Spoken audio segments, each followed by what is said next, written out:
trying to change what I've been trying to say. Words don't come straight from my head to my mouth. It's such a shame that it fell out of place. Was never me that was bringing you down. Why we always looking for more?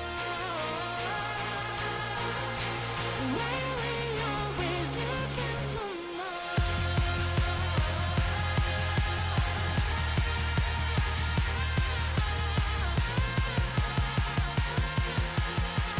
we always looking for more? Always looking for more. Why we always looking for more?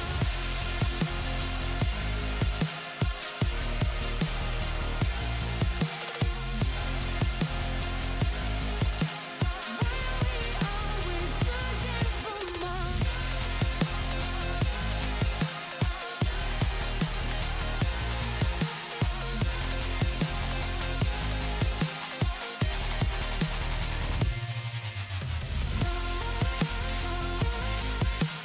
we always looking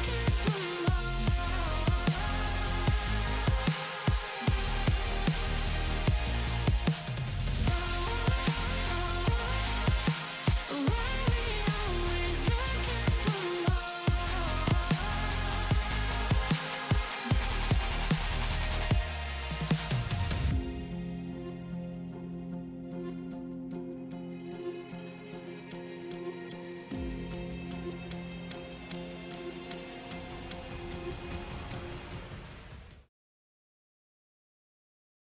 A very good evening, everybody. Welcome along. It is round 4 of the AGT ACC GT3 Championship, Season 3. We are here tonight at Watkins Glen for two 30-minute sprint races. This course, of course, this circuit, of course, was the place where we had our inaugural AGT solo driver enduro, 2 hours of the Glen. Last season, that one was a fairly hotly contested race. It was taken out by Josh Struick in the end. Can Josh Struick repeat that form this evening, or will someone else knock him off across the course of these two 30-minute races that lay ahead? My name, of course, is Isaac Fogarty. It's a pleasure to bring you all the action this evening on behalf of AGT TV and TrackSpotTV. And with me in the booth this evening, as always, is the one and only John Wright. John, a very good evening to you. Looking forward to seeing what happens on track this evening at Watkins Glen. Indeed. Good evening, Isaac. Thank you very much. Good evening, folks. I hope you're all doing well, or good morning to anyone in the same hemisphere as me. Yeah, absolutely, quite literally on the edge of my seat, physically here, waiting on this one to start. AGT do racing better than anyone on console, and certainly Watkins Glen. This track holds a very special place in my heart. I absolutely love this course. It makes you feel like a race driver. Even if you're as talentless as I am, it really is an absolute wonder that's been on the go since 1956. And again, before George Cook or anyone else chips in, that was decades before I was born, so we'll have less of it from the cheap seats. But yeah, it promises to be an absolute cracker here tonight. And not only that, Isaac, we get two races tonight. Huzzah! We absolutely do. We get two races this evening, and if the last round we had here back in Season 2 was anything to go by, one race was amazing. Two races is going to be next level. Now, John, just while I make sure that our race info is up to date and we're all good on that sense, I'll give it to you to run us through these driver standings, because we've had a couple of changes, including a big change for the lead of this championship after Indianapolis. Indeed, yeah, there is now a 10-point difference at the top of the pro standings, and it's Matt Dernetti who is top of the table, and Josh Struick, who is giving close quarter chasing second there on 399 points. We've got Simon Bishop in third place. He's 33 back from the leader, but he's only 23 back from second place. Aidan Halton is currently in fourth on 313 points. Max Silver on 295 ahead of Braden Henderson in sixth on 281. Matt Simmons at the moment, the BCG driver, 219 points, rounding out the top 7 in the pros. In the pro-ams, it's James Barton who is leading the way convincingly at the moment. 40 points he's got over the rest of the chasing pack. Bowen Piper in second. Mick Toward in third place on 225, only 3 points ahead of Mark Hurley. Josh Gordon in fifth position, Anthony Burrows in sixth, and Riley Nicholson rounding out the top 7 in the Pro-Ams on 141 points. Of course, CP Motorsport looking very good in the team championship with 2 in the top 4 in the pros, but BCG have got 2 in the top 4 as well. So good running for them. Defy Motorsports looking good in the Pro-Ams as well, and got Max Silver appearing in the top 5 in the pros. TTR Westside and Eastside both got competitors in the top 7 in their respective groups. So yeah, the team standings are going to be just as close as the driver standings, and it's going to be very close out on track again this evening, Isaac.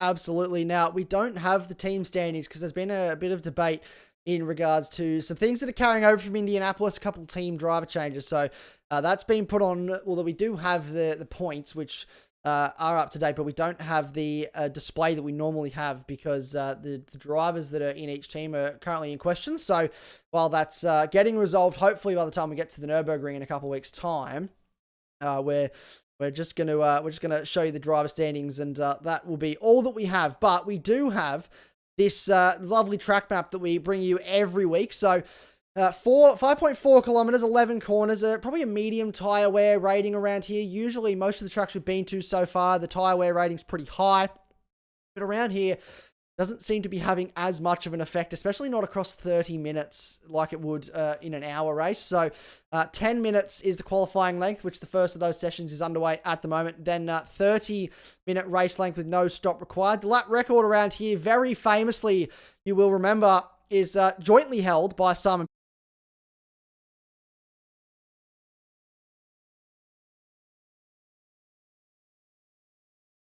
in the top 10 shootout last year. And will we see that broken this evening? I think we're going to find out. Yeah, it's going to be pretty close as well. I mean, I've got a sneak peek into qualifying at the moment. They're already pretty close to that. I would say the track temperature might have a bit of a bearing. It is a bit high at the moment, 35 degrees. That is certainly not optimum for getting the most pace out of the cars around this course. They're looking for something. The max temperature you want for a good lap around here is going to be in the mid-20s. We're currently up at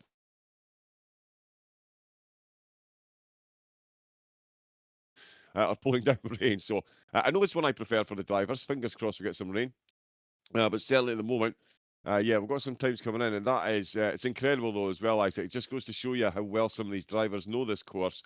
We've got 2 drivers hitting exactly the same time in separate sessions. Yeah, that's absolutely wild. If we see that again this evening, oh no, I was going to say the 2 of them are top of the timing board already, but they're not. One of them is. Oh, and he's very close indeed. Well, let's go down and have a look. Yeah, that lap record might tumble tonight, Isaac. Absolutely. Let's go down the track and have a look at what's happening with 4 minutes to go in qualifying. Here we are on circuit, and it is at the moment Matt Simmons that sits atop the table. So that's interesting to note, ladies and gentlemen, that Matt Simmons, a man that was, I don't believe, raced at Watkins Glen last season in the Enduro, actually tops the timesheets as it stands right now. Josh Struick sitting in second, 2 tenths behind. Bowen Piper up into third. So he is sitting quite high up at the moment. We'll get that game audio going for you. You can hear these cars roaring around this circuit. And looking a little bit further afield, Josh Gordon also inside that 10. Max Silver just outside the top 10. We will note Matt Donetti sitting in the pit lane here is not allowed to participate in this session. He has been asked to start from the back of the grid for this race due to the fact that he received a qualifying ban for that incident that caused a red flag at Indianapolis last time out. So because he essentially caused us a headache, he gets, because he caused a massive incident, he gets to start from the back of the field for this one. So he will have to work his way through. Race 2 later this evening, he will be allowed to qualify. But Matt Simmons, right, still sits atop, but Braden Henderson's just jumped up into second. The times are coming in thick and fast already. 1 minute 44.222. They're already knocking on the door of that lap record. We've got less than a second separating the top 10 so far with 2.5 minutes left to go. Some times coming in. The times really are coming in thick and fast. But yeah, top 10 drivers separated by 9/10 of a second as Hennessy and Halton have just popped themselves into the top 10 as well. We've got one driver that hasn't got around to setting a time yet. That is Presslin down at the back of the grid in the Mercedes. He's just coming through Sector 3 now, so we'll see if he does join the rest of the field with a time on the board. But those top 10, in fact, that is now the top 11 separated by 9/10 of a second. As Stewart goes 13th and Lee is sitting at 12th, it is incredibly close. And if you look up at the top there, 3,500 hundredths separating the top That is ridiculous, ladies and gentlemen. It does not get much closer than that. We all know this man on your screen, just outside the top 10, Bob Norley, jumps into that Team XV car, the BMW, full-time, replacing Andrew Griffin, who has departed the series. And, yeah, we wish Andrew all the best and hope to see him back on the grid very shortly. But in the meantime, that spot has been filled by Bob Norley, and Riley Nicholson just jumps up into 12th place, right in behind him. We're monitoring a couple other cars yet to come across the line. We are about a minute away from the conclusion of this session. Matt Simmons about to cross the line. Does he improve here? He does not on this occasion. Gives Josh Struick improving this time around. Let's have a look what is going on for the man that sits second in the championship now. Could take the championship lead back tonight if results go his way due to Matt Donetti starting from the back of the grid. Across the line for the 33 car, and he jumps to the top by 0.04 of a second. It is close at the top of this field. As a 44.175. So much for the Scottish knowledgeable commentator declaring that the track was too hot to equal the track record. Whoa! Well, oh! If you're in a Nissan GDR, you might as well be going sideways. Yeah, that's John right. would be proud. I'm sure I heard them shout for family on the way through that corner. It's all about family. It's all about family. Yep. So yeah, very good. Very good. I mean, it's not going to do him much good on the timing tower, but it certainly looks good on camera. So yeah, extra camera time for him. But that is wild. That Josh Struick. Oh, that's a full 960-degree spin he's just on back there. in the pit lane, so he's out of this session. Yeah. We have a couple other drivers yet to set a time. Towers jumped up between Norley and Nicholson. Nicholson, can he improve this time around across the line? Jump up a spot? No, he stays where he is. There's BMW in the background, the 37 car of Nismo Nath. Does he jump up a spot? No, he stays where he is at the moment as well. Matt Simmons is about to cross can he the knock line. off Josh Struick? He comes across the line. He does not, and he stays where he is. Another car crossing the line in the background. So that's Bowen Piper. Does not improve. 98 will not be an improvement on this occasion. Is there anyone else out there on laps at the moment? Brayden Henderson in third, I believe, is still on a flying lap, yeah. See what Henderson can do at the back end of this lap. Whoosh. Absolutely moving in America. Definitely looks like the Porsche is the meta car around here. We've got 3 in the top 4 and 4 in the top 7. That is some showing. In fact, that is, yeah, all 4 Porsches have made it comfortably inside the top 10. The Audi, Simon Bishop down in 9th place. And that's some place we're used to seeing him qualifying. So the Audi's struggling around here, it seems, or maybe just Simon is himself. But certainly, coming around the last corner, it is the Henderson Mercedes. That's for family. Oh, he's in the wall. And that'll be Max Honeyman across almost makes the line. it out of the pit lane. He almost does. He almost pulls it off. Max Honeyman across the line. He will jump into 18th place. So that is our qualifying session, ladies and gentlemen. Done and dusted for the first race this evening. Have a look at our grid for you right now. Josh Struick lines up on pole, takes the 2nd and 3rd sector. Max Silver actually had the fastest first sector in the end. He finishes in 5th place for qualifying. Matt Simmons on the 2nd row of the grid. will start alongside. So Porsche front row, and then Braden Henderson in position number 3 for Team XV Primer. Adam Elzine returns to the series after a couple rounds off. We saw him in round 1, and we finally get to see him back again in round 4, working his magic. He starts in position number 4. Then it's Max Silver and Bowen Piper, 2 Defy cars, albeit Defy Motorsports 1 and Defy Motorsports 2 line up on the 3rd row of the grid. Aidan Holton and Adam Hennessy, row number 4. CP and Highland Motorsport 2, respectively. Then it's Simon Bishop and Josh Gordon, as the timing tower resets to really take that away from me. And then Bob Norley, Michael Toward on row number 6. Rowan Nicholson, Nathan Lee on row number 7. Bruce Quadrell on his return to AGT. The first race for him this season qualifies in P15 alongside Xander Stewart. Then it's Peter Sargent, Max Honeybun, Ben Sayers, and Nathan Hutton rounds out the top 20. Rowan Green, Andre Sheepers just missed out on the top 20 spot. Wayne Tanner, Nismo Nath on his debut in the series this season as well in P24. Felix Preslin, Mark Hazeldine returns in the Ford Mustang tonight. He's in P26, and it's Guy Farmer, Natalie Waugh, and Matt Zanetti in 29th place, not setting a time in qualifying. The question becomes, how far forward can Matt Zanetti move forward in this race? Yeah, that is certainly going to be a question. It's going to be worth watching him for long periods of the race. It is a short and twisty course. This is one of the beauties of Watkins Glen. There's certainly overtaking opportunities, but you really have to work for them. And you need both cars in an overtaking attempt to be as compliant as possible around here.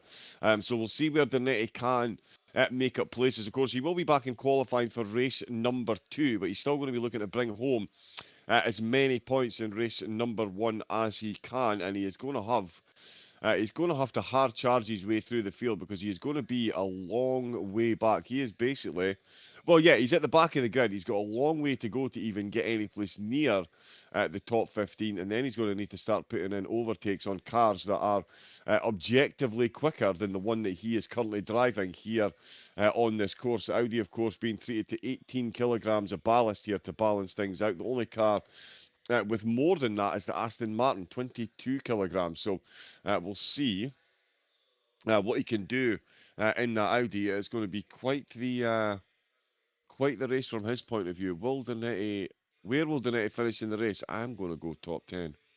Oh, yeah, that's the there we go. That's the question. You get your votes in, folks. Where will Matt Zanetti finish? The options are top 10, top 5, a podium, or a win. A win might be pretty far-fetched, but again, it's Matt Zanetti. You never know what he could do here this evening. We are not too far away from a race start. The warm-up lap will get underway very, very shortly. The 30-second signal has been given for our drivers to make sure they are on the grid and they do not start from the pit lane. As it stands at the moment, I believe we are meeting our timings. We are race 1, scheduled to get underway at 8 p.m. Australian Eastern Daylight Time, and we are currently at 7:58, so we should be just a little bit outside of that for this half-an-hour race. And hopefully, in the short break, we should be able to have a chat to our race 1 winner, whoever that may be, followed by a second qualifying session, race 2, and then our post-race interviews as per normal. And look, it's an exciting prospect this evening for how far forward Matt Zanetti can move. We are now underway on our formation lap. And there is our pole sitter, the man looking to take back the lead in this championship. He held it for the first 2 rounds, lost it last time out after Matt Zanetti secured the race victory following the red flag and the race restart. And Simon Bishop came home in second to make it a BCG 1, first and second. So cars 1 and 2 finished first and second respectively. Can Josh Struick upset that momentum that BCG have had tonight? Simon Bishop struggling in qualifying. Matt Zanetti obviously starting from the back, but Simon Bishop, I'm being told that is his raw pace. He is probably struggling a little bit here tonight in this Audi. So he is human after all. There is hope for us all yet. Thank you, sim racing gods. Yeah, no, it's surprising to see Simon. I mean, outside the top 5, this is a competitive field, as we saw up at the top. Pole position was separated by 3,500s until Struick found 700s to go 400s. in the lead. Those are the finest of fine margins, and certainly the Porsche is looking good around here. I would say the Audi as well. Well, we'll see what kind of pace, because I did see that in practice, Dernetti was slightly quicker than Bishop, but not by much. He was only about a tenth quicker. So I don't think the Audi is the best car around here. Again, we've got 3 Porsches in the top 4. I think that speaks absolutely volumes for how quick and nimble this little thing is. Yeah, Herbie would be eternally proud the way the Volkswagen Beetle is performing around here in New York. So we'll see how they got on. But yeah, certainly Bishop. He struggled in qualifying. We'll see what he's got in race pace though, because it's not always about the pace, as you and I well know, Isaac. Consistency can do great things, or can bring you great things when you're in a race car. So we'll see. Oh, everyone just disappearing for a second. There we go.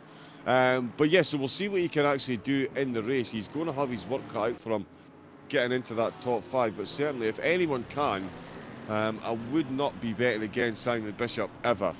For anything, even if he does qualify outside the top 5, you're still going to find me hard pushed to bet against him finishing on the podium. No, never bet against Simon Bishop. That is a terrible idea. He's a seasoned operator. He knows how to make it up, and if he's struggling, I did hear whisperings earlier in the week that the Audi struggles in qualifying pace, but it feels wonderful in race trim. So we'll wait and see. G'day to everybody watching. It's lovely to see you getting involved in the chat. Make sure you vote in our poll as well. Where will Matt Donetti finish? He starts at the back of the field. Where is he? Let's find him on our screens, ladies and gentlemen. All the way down here. There he is at the bottom of the field. He's trying to sort himself out as to where he's going to sit in this race. Doesn't want to be out of position on this start. A couple of guys need to hurry up to make sure they're in position. But we are not too far away from a race start. Josh Struick will lead the field down the front straight. Reminisce what was the case at Watkins Glen last season. Same round. It was round 4, actually. We had a Watkins Glen. We went bowling at the Glen for 2 hours.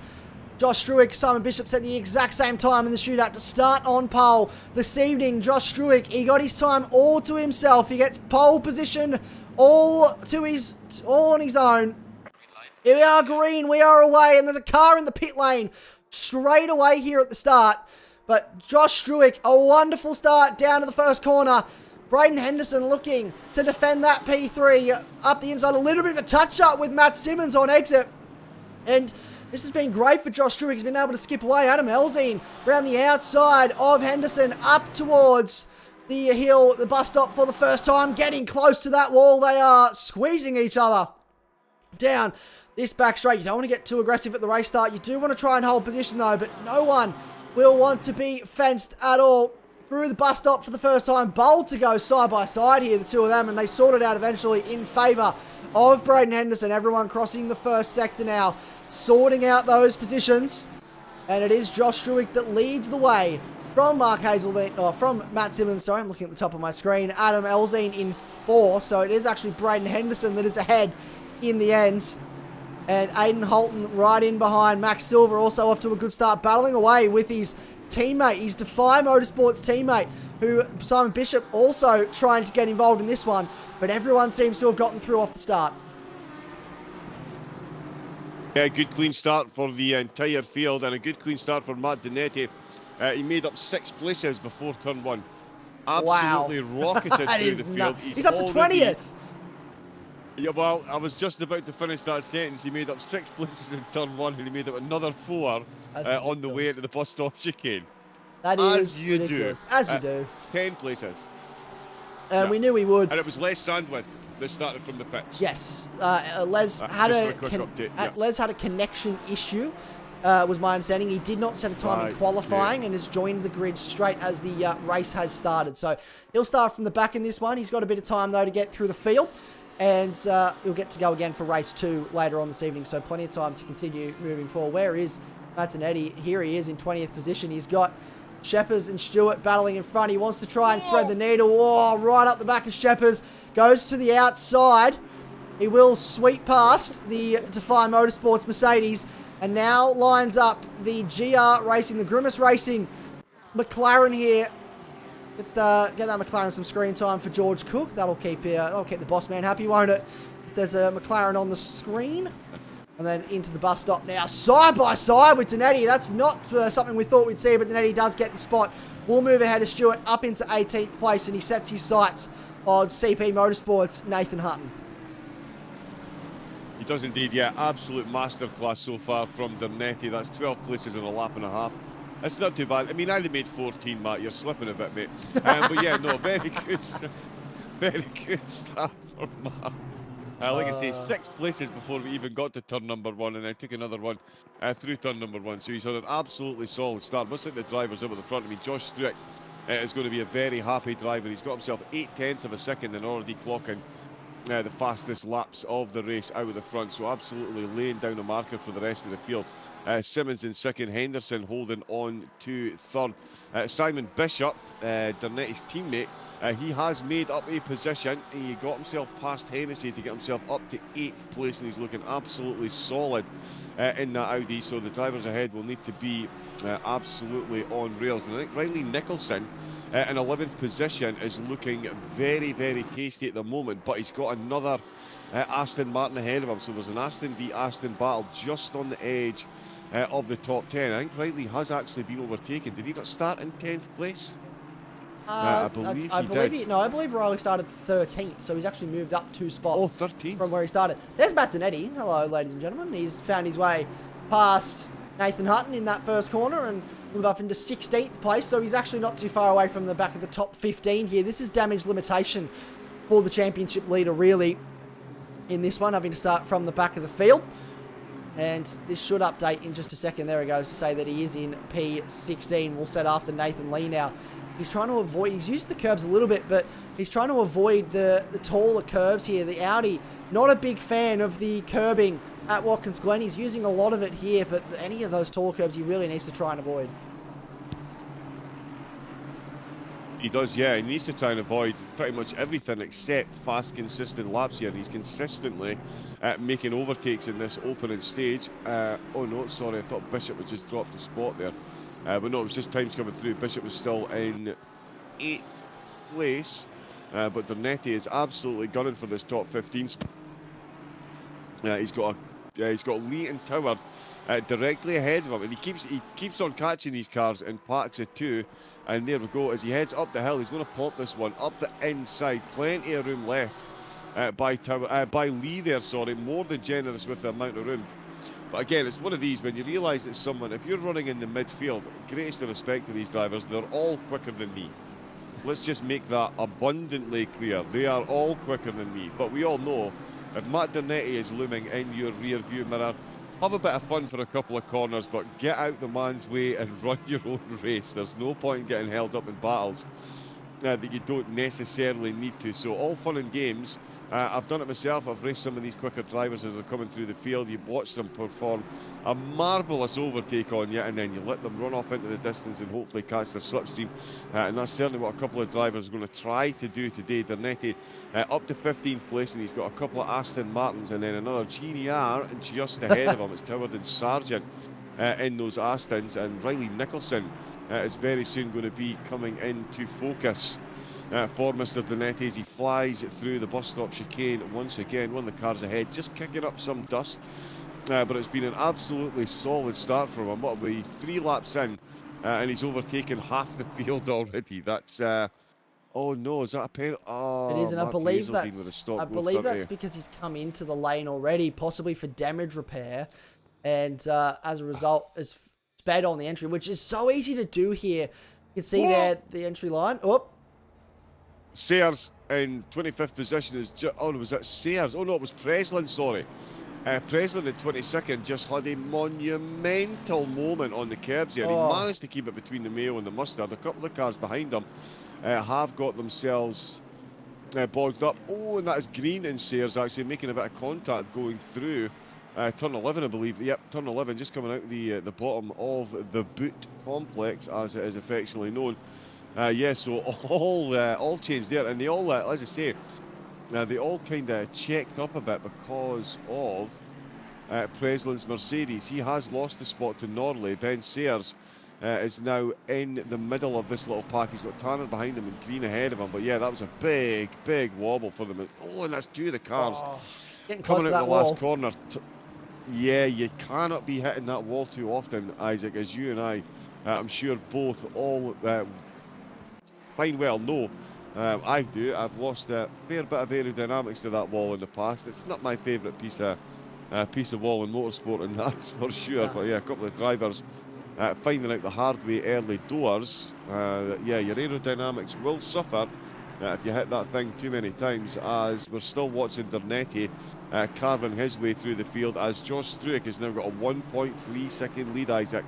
He is absolutely flying out with the front there. He is running away with it at the moment. You've just tuned in. Good evening. If you're wondering why Martinetti is in 15th place, don't worry. He didn't have a crash. He didn't make a mistake. He had to start from the back of the grid.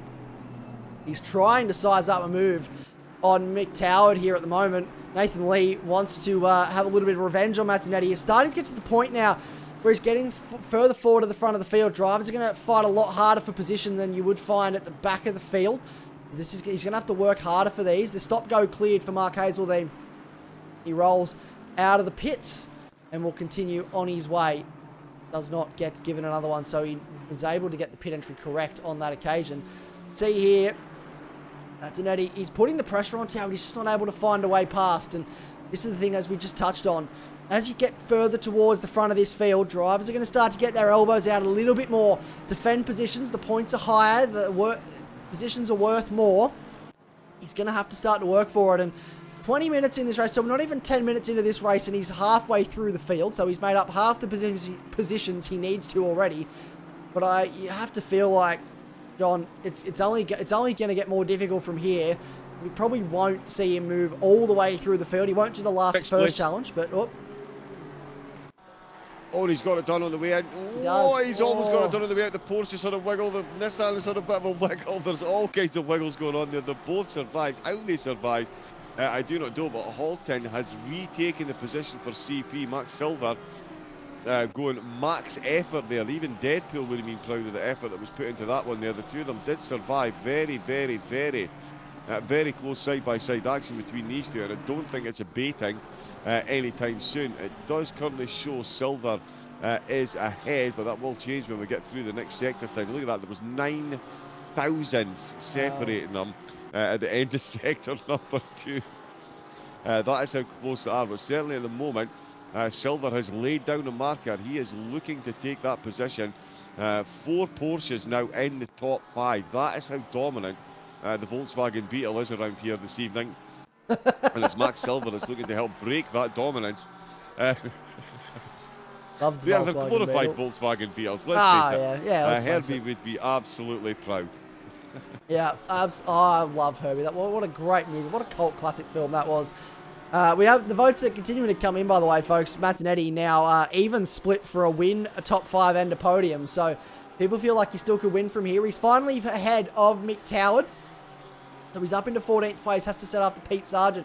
This battle, though, is continuing in 6th place, and I feel like Max Silver maybe lost a little bit of oomph. He's coming under pressure from his teammate Bowen Piper now in the Defy Motorsports Mustang, and he's dropped off the back of Aiden Holton. It's 1 second is the gap between our race leader, Josh Struick, and Matt Simmons. In P2, Braden Henderson, some 1.7 seconds behind this group as well, and he's got Adam Elzine for company, just within 6/10, battling for the last spot on the podium. Adam Hennessy staying with Simon Bishop at this stage, which is a monumental effort considering what we usually know Simon Bishop to be able to do, which is to absolutely pull away. Riley Nicholson mounting pressure on Josh Gordon for the last spot inside the top 10 as well. Oh, on the grass, finds the edge of the curb, and that's not what you want to do in these cars. That will definitely unsettle that rear end. You can see the bounce there. And Martinetti also right in behind. You can see here, in behind Michael Toward. Nathan Lee also trying to get a move on, he's right behind Pete Sargent. Nathan Lee's the one that's trying to get a move on Mick Toward. Here we go, pulls to the inside, has to think about it. Not close enough on that occasion. See in the background as well, Nismo Nath. It's all happening here, folks. Yeah, just a quick update. I've been kicked out of the server. I will rejoin, but before I did, Preslin came into the garage into pit lane. He had a lot of damage, and there's also a battle going on down in 19th. I think Shepherd's. Yes, Shepherd's has got his way past Xander Stewart. Those two went side by side for a few corners, and Shepherd's has come out on top. He's got himself up to 19th position. Sorry, Shepherd's is up to 18th ahead of Stuart Presland in the pits for damage, and I will jump myself back into the server any second now. So we are watching at the moment on our screen Bob Norley trying to find a way past Nismo Nath. Obviously, Bob Norley stepping into that Team XV seat full time for the remainder of the season, replacing the departing Andrew Griffin. And he is putting pressure on Nismo Nath at the moment, the two BMW drivers. Nismo Nath filling in this evening for, I believe it is, I'm going to work out who it is that on my notes. It is Full Throttle Motorsports. FTM. Oh, here we go. Bob Norley. Hennessy, thought about third. it. Oh, sorry, Hennessy, no, you go. Yeah, no, Hennessy was completely sideways there through the bus stop chicane. He looks like he's got very little grip in that Ferrari. How he managed to hold on to that, I have absolutely no idea, but he was full sideways there just as I rejoined. The positions are still confirming for me, but yeah, this battle that we've got on screen was Nismo Nath Norley and Max Honeybun. That is, yeah, Xander Stewart actually leads this train. The BMWs. It is. Xander Stewart leads this train in the McLaren. Nismo Nath and Bob Norley battling, jostling for position here to try and get past. And Nismo Nath positioning that car just in a way that Norley not able to get past just yet. He's throwing everything at it though. These guys are line astern. Now the 69 car of Guy Farmer into the pit lane. And has actually disappeared, I believe, from the server. I can't see him on track anymore. Oh, into the grass, Nismo Nath. So he's gone wide at the exit of the turn. I believe that's turn 9. In through 10 now. And around the outside goes Bob Norley. And he's had to bide his time with getting that one done. But he has finally pulled that move off. Will move up a spot into position number 20. Inside the top 20 now, and it's given Max Honeybun a chance to catch up as well in that Nissan GTR. Matt Donetti up to 13th ahead of Pete Sargent, about half a second behind Bruce Quadrell now. Quadrell going to make that Nissan GTR as wide as he possibly can. Max Silver. Max Silver almost lost it there through the bus stop chicane. He was all over the back of Halton, absolutely pressuring him, looking for the overtake there.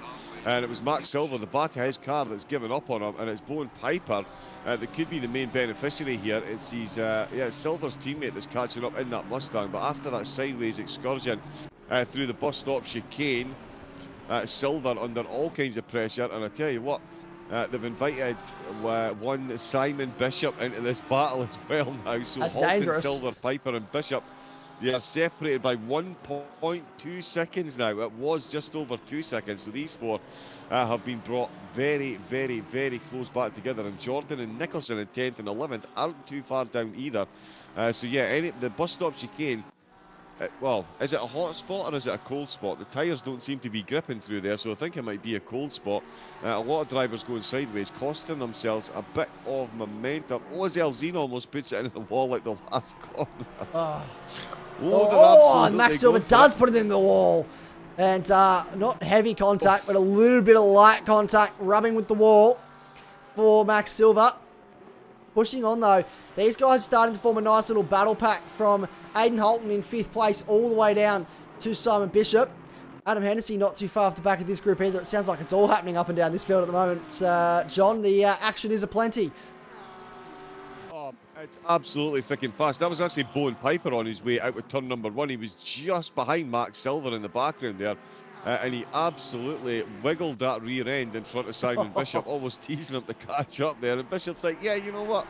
I'm going to take a couple more tenths out with that there. So the drivers, again, they're absolutely on it. Oh, and he's gone, Bishop's gone. Simon Bishop is gone. He's made a mistake through the bus stop chicane. He's hit the exit curb on the left-hand side. Oh, dear. And he is now off picking up a coffee and a hot dog from one of the street vendors here in New York, because that is a big stage exit left, and that is a huge tumble down the field. Wow, could we be looking at Matt Dernetti making it into the top 10 at the expense of his teammate Simon Bishop? Got a yellow flag ahead. That is car 48. Michael Toward has stopped. He is not moving, so something has happened to Michael Toward. What exactly has happened, we are not sure. And he will be stationary. Mazzanetti up into 11th. He is only one spot behind the top 10 now. So those of you that voted just the top 10, you are onto something at this stage. 1.5 seconds back on Riley Nicholson, who is battling with Josh Gordon. So this will help Danetti to range up onto this battle. Toward still sitting there. It looks like he's rolling once again. We're going to get a gauge. He is rolling once again. Not entirely sure what the stoppage was for there. Simon Bishop in 15th place. So he has lost a handful of spots there. Dropped right outside the 10. Max Silver has actually lost a spot to Bowen Piper as well in that chaos. So Max Silver's down a spot. Yeah, in chess, they call that the castle or the rook, where you swap the rook with the king, because Bishop was inside the top 10 and Dernetti was outside the top 10. They've now completely swapped. Dernetti goes past after that Bishop mistake. He's now in 11th and Bishop down into 15th. So the two of them effectively swapping positions after Bishop made that very uncharacteristic mistake through the bus stop chicane. Aston Martin looked very, very on the edge of the grip there. So yeah, and Nismo Nate's come into the pits. There we go. He got caught up with Toward. He did, so he's got damage repair to perform.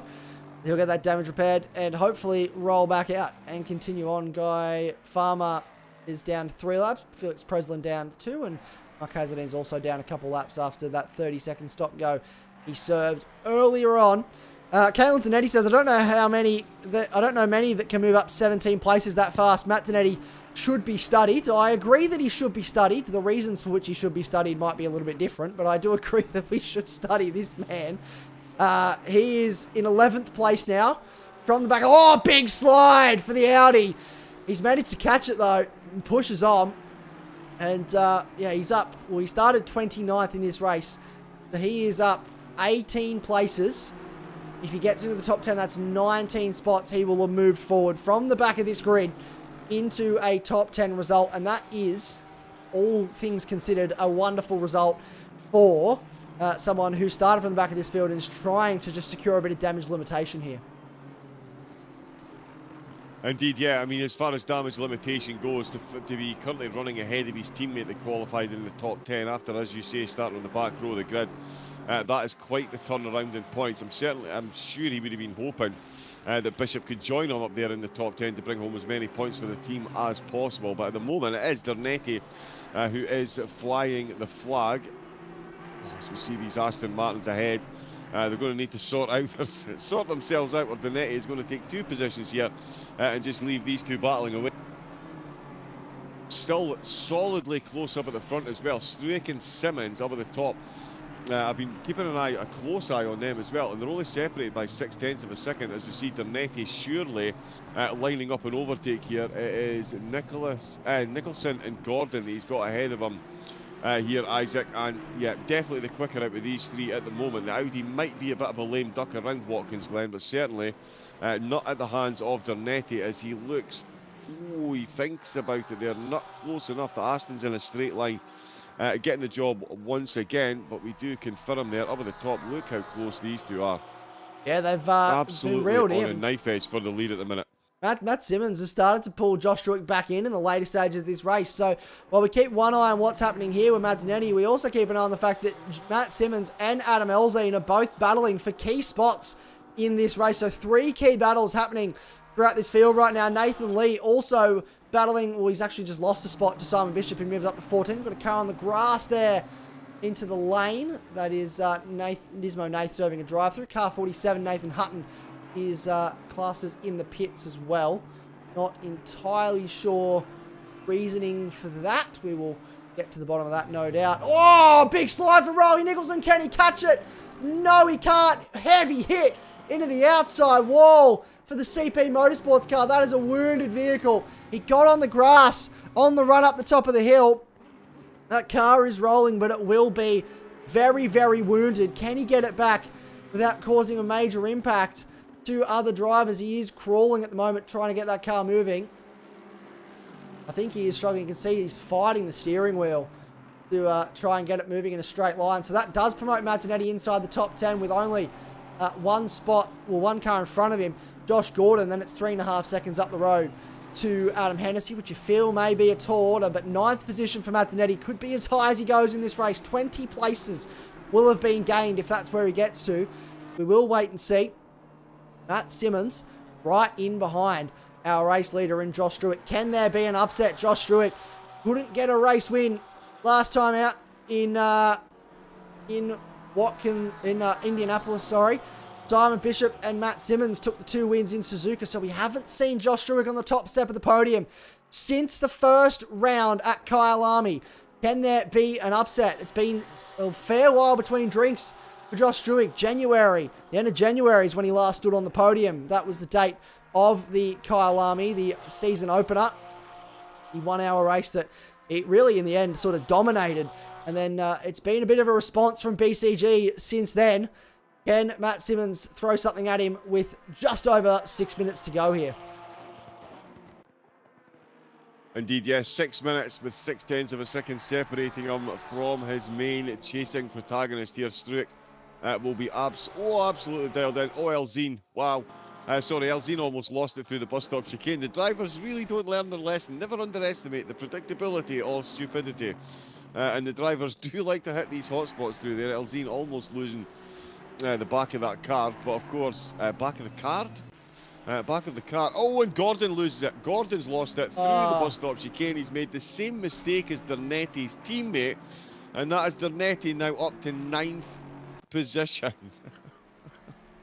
Yeah, I'm done. Yeah, forget it. I'm done. There's too much talent on track for me to deal with. I'm going to have a little nap in the corner. Assume the fetal position and sell my steering wheel, quite frankly. It feels a bit like that at times, doesn't it? It's all happening. Yep. Car control required here this evening is immense. Side by side now. Bob Norley and Nathan Lee, we pick up this battle for 14th on the road. Nathan Lee very wide on the entry to the boot. Through the toe now up towards the heel. Can Bob Norley get himself into P14 before this race is over? That would be a wonderful result as well on his on his team debut for Team XV in this BMW. He'd love to be able to move up a spot. His teammate LJ actually up to 24th after starting from the pit lane. So that's a wonderful result for them as well to gain a couple spots in both cars in this race. Simon Bishop 13th on the road as it stands right now. He's managed to sort of get back a couple spots here, but I'm sure he'll be a little bit disappointed with that mistake at the bus stop, no doubt. Again, another race this evening for him to bounce back. Looking at what's happening at the front of this field. The lights flashing in the background. That is Andre Scheppers letting Bob Norley know, I am here and I'd like to get past. But Bob Norley's not probably looking back as much as he is looking forward to the rear bumper of that home. Oh, Silva! What has happened to Max Silva? Massive hit! That is huge damage to the front of the car. And that's through the bus stop as well. So the bus stop claims another victim. And Max Silva, who was in a strong position in P5, will once again fall down the field. And that is Martinetti in behind. So Max Silva, you'd think he'll probably try and push on here to the end of this race. Martinetti, though, will size up the Defy Motorsports driver. He opens the steering, lets him go. He's not going to fight this one too hard. That is a very wounded Nissan GTR. He's got a fair bit of time, though, to Josh Gordon. A couple of seconds, at least, in hand. 3 seconds back to Josh Gordon. He's going to have to try and push on here, I think, to finish inside this top 10. Yeah, everyone laughs at me for being an old age pensioner and having a bus pass. How many drivers would like a bus pass through the bus stop this evening, I wonder? Terrible joke, I will crack on. Elzine and Henderson are still battling away for this podium, as we can see. The final podium position separated by only 0.3 of a second is Henderson and Elzine. We know that the Porsche is pretty quick around here. The Mercedes have been doing not too bad either. Elzine is going to be quicker through the corners. It's going to be the Mercedes in a straight line, but the corner exit speed of that Mercedes is just all-powerful. Mid-corner speed for the Porsche is absolutely supreme, but the corner exit all belongs to the Mercedes, and at the moment it is the Mercedes that's holding them off. We've got 2:10 separating them into the bus stop chicane. Let's see if they can both survive. Look how close he gets, just not quite close enough though. Everyone holds their breath now as they come through the bus stop. They've survived! Hooray! Hooray! 2 drivers have made it through. Congratulations. Yeah, it has been an absolute hotspot through there, but these two going absolutely hammer and tonk. Oh, Oh, is that a look at the inside? He's gone for it. That's I aggressive. think that's a mistake by Henderson there, and I think and he's made a mistake on the exit, Isaac, and Henderson's coming straight back at him. Yep, around the outside, looks for the move, but running deep in the corner, goes for the switchback Henderson, but a little bit squirrely on exit. He will lose some pace here, and he's going to size him up on the run down towards the heel. Elzine goes defensive.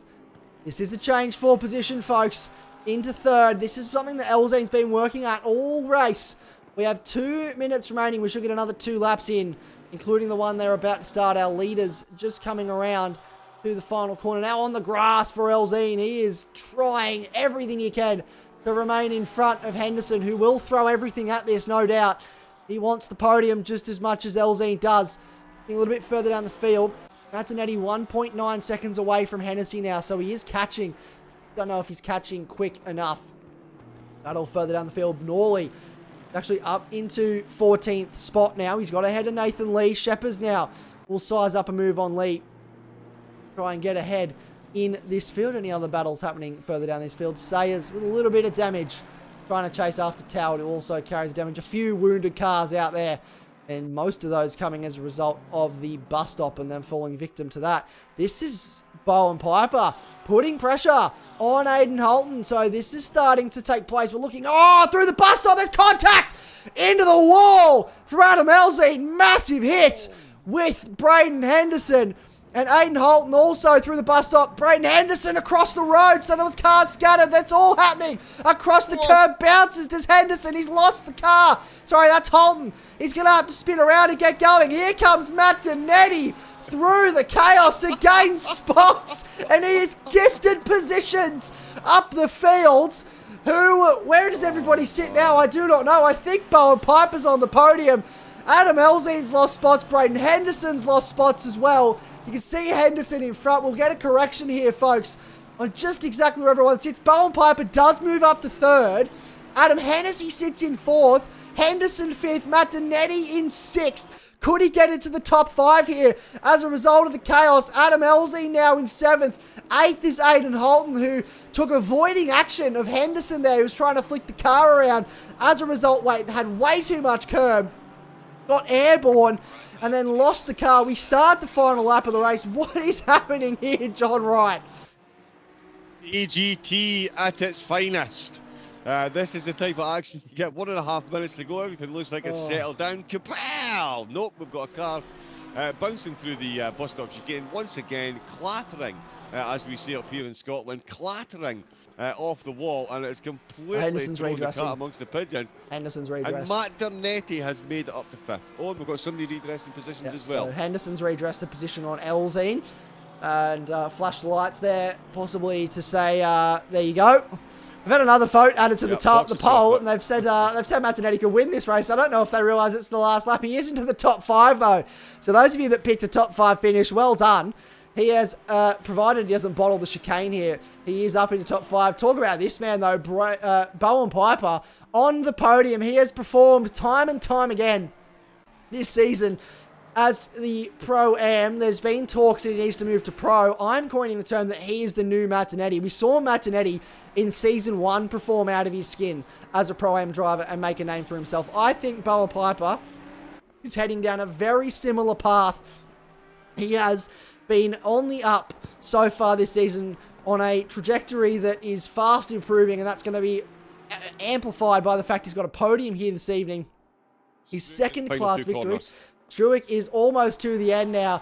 Matt Simmons tried to throw something at him towards the back end of this race, but Josh Struick had the answers. He will, for the first time since January, stand atop the podium as the winner of race 1 here this evening to regain the championship lead. Matt Simmons finishes in P2. Bowen Piper take a bow for finishing in 3rd place in this race amongst all that chaos. And Adam Hennessy will come home in 4th, second in class. Matt Donetti from the back of the grid all the way to P number 5. That is probably the best of a bad situation for the reigning champion. Braden Henderson, Aiden Holton will finish in 7th. Braden Henderson will come across the line to finish 9th in the end. He lost a spot to Josh Gordon as well. So Sargent rounds out the top 10. Then it's Quadril. 9. Oh, he did. There you go. Henderson's just binned it in turn 9, and he almost lost out to Sargent and Quadril. Oh, look at the gap between Silver and Nolly across the line. There is nothing in it between those two for 13th and 14th. Cars still rolling on through. Max Honeybun inside the top 20. Rowan Green rounds out your top 20. And then that is Mark Hazeldine in the background. Wayne Tanner on his return as well to the series will finish in P21 for this race. But wow, what a finish, John. Absolute grandstand. Those last couple of laps really, I mean, the whole race was as lively as it gets, but those last couple of minutes really did throw the cat amongst the pigeons. I mean, Matt Dernetti making it up to 5th place. It's hard to talk about anything other than that. 6 places he made up on the run into turn 1. He made another position up on the way out, and he's made up several afterwards. Josh Struick, though, absolutely phenomenal performance to fend off Simmons up at the top. Dernetti with that 5th place, absolutely incredible. And Simon Bishop, he will absolutely be ruining that mistake he made. That's put him outside the top 12. At the start of the race, if you said to me one BCG driver was going to finish 5th and one was going to finish 12th, I'd say, wow, Matt Dernetti made it back to 12th. That is amazing. I'd be wrong. Did. He's made it up to 5th, and it was Bishop in 12th. What a turnaround that was. What a turnaround indeed. And we actually do get the pleasure now. We're just going to jump over to our chatting screen. We get the pleasure now to have a quick chat to our race 1 winner. We will grab him into the booth just for a couple of questions very quickly while this warm-up goes on, or the break goes on. Josh Struick, welcome into the booth, mate. First of all, congratulations on the win. The first time, it's been a while between drinks, first time you stood on the podium, or the top step of the podium, I should say, since round 1. So it has to feel good to get the first race win and take back that championship lead tonight.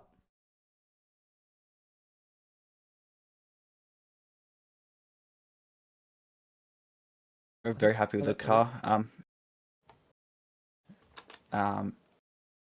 Yeah, just generally, car was good, except for the tyre wear. It was a bit sketchy in the middle of the race. We saw a few drivers making mistakes at the bus stop. Did you feel a bit loose coming through there yourself, or was the car sort of planted towards the end? Well, at the start it was pretty planted, but with how much weight's over the rear in the Porsche, like the rear tires are taking a beating, and like towards the end of the race, every lap the rear was just sliding through there, like through the middle of it. So it was a bit unnerving sometimes, but generally it was controllable enough that I was able to keep it pretty safe. Yeah, well, look, it looked fairly controlled from our perspective, and pretty good from your point of view, it seems as well. Hopefully you can get the car tuned up and go again in race number 2. We won't keep you any longer, mate, so congratulations and good luck for race 2 tonight. We look forward to seeing how you go. All right, thank you. Josh Struick, just a nice quick chat there, getting ready for race number 2. John, we're going to take a quick break. We'll be back very soon, so don't go anywhere, folks. Grab a drink and stay tuned, because we have race 2 and the qualifying for race 2 coming right up.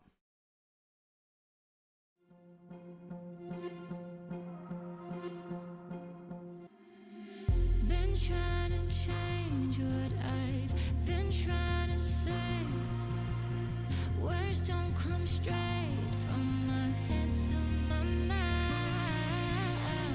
It's such a shame that it fell out of place. Was never me that was bringing you down. Why we always looking for more? Why we always looking for more?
what you wanted.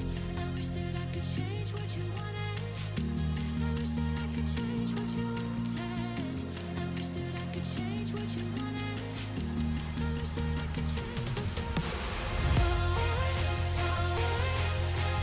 Why we always looking for more? Why we always looking for more?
Been trying to change what I've been trying to say. Words don't come straight from my head to my mouth. It's such a shame that it fell out of place. Was never me that was bringing you down. Why we always looking for more? Why we always looking for more?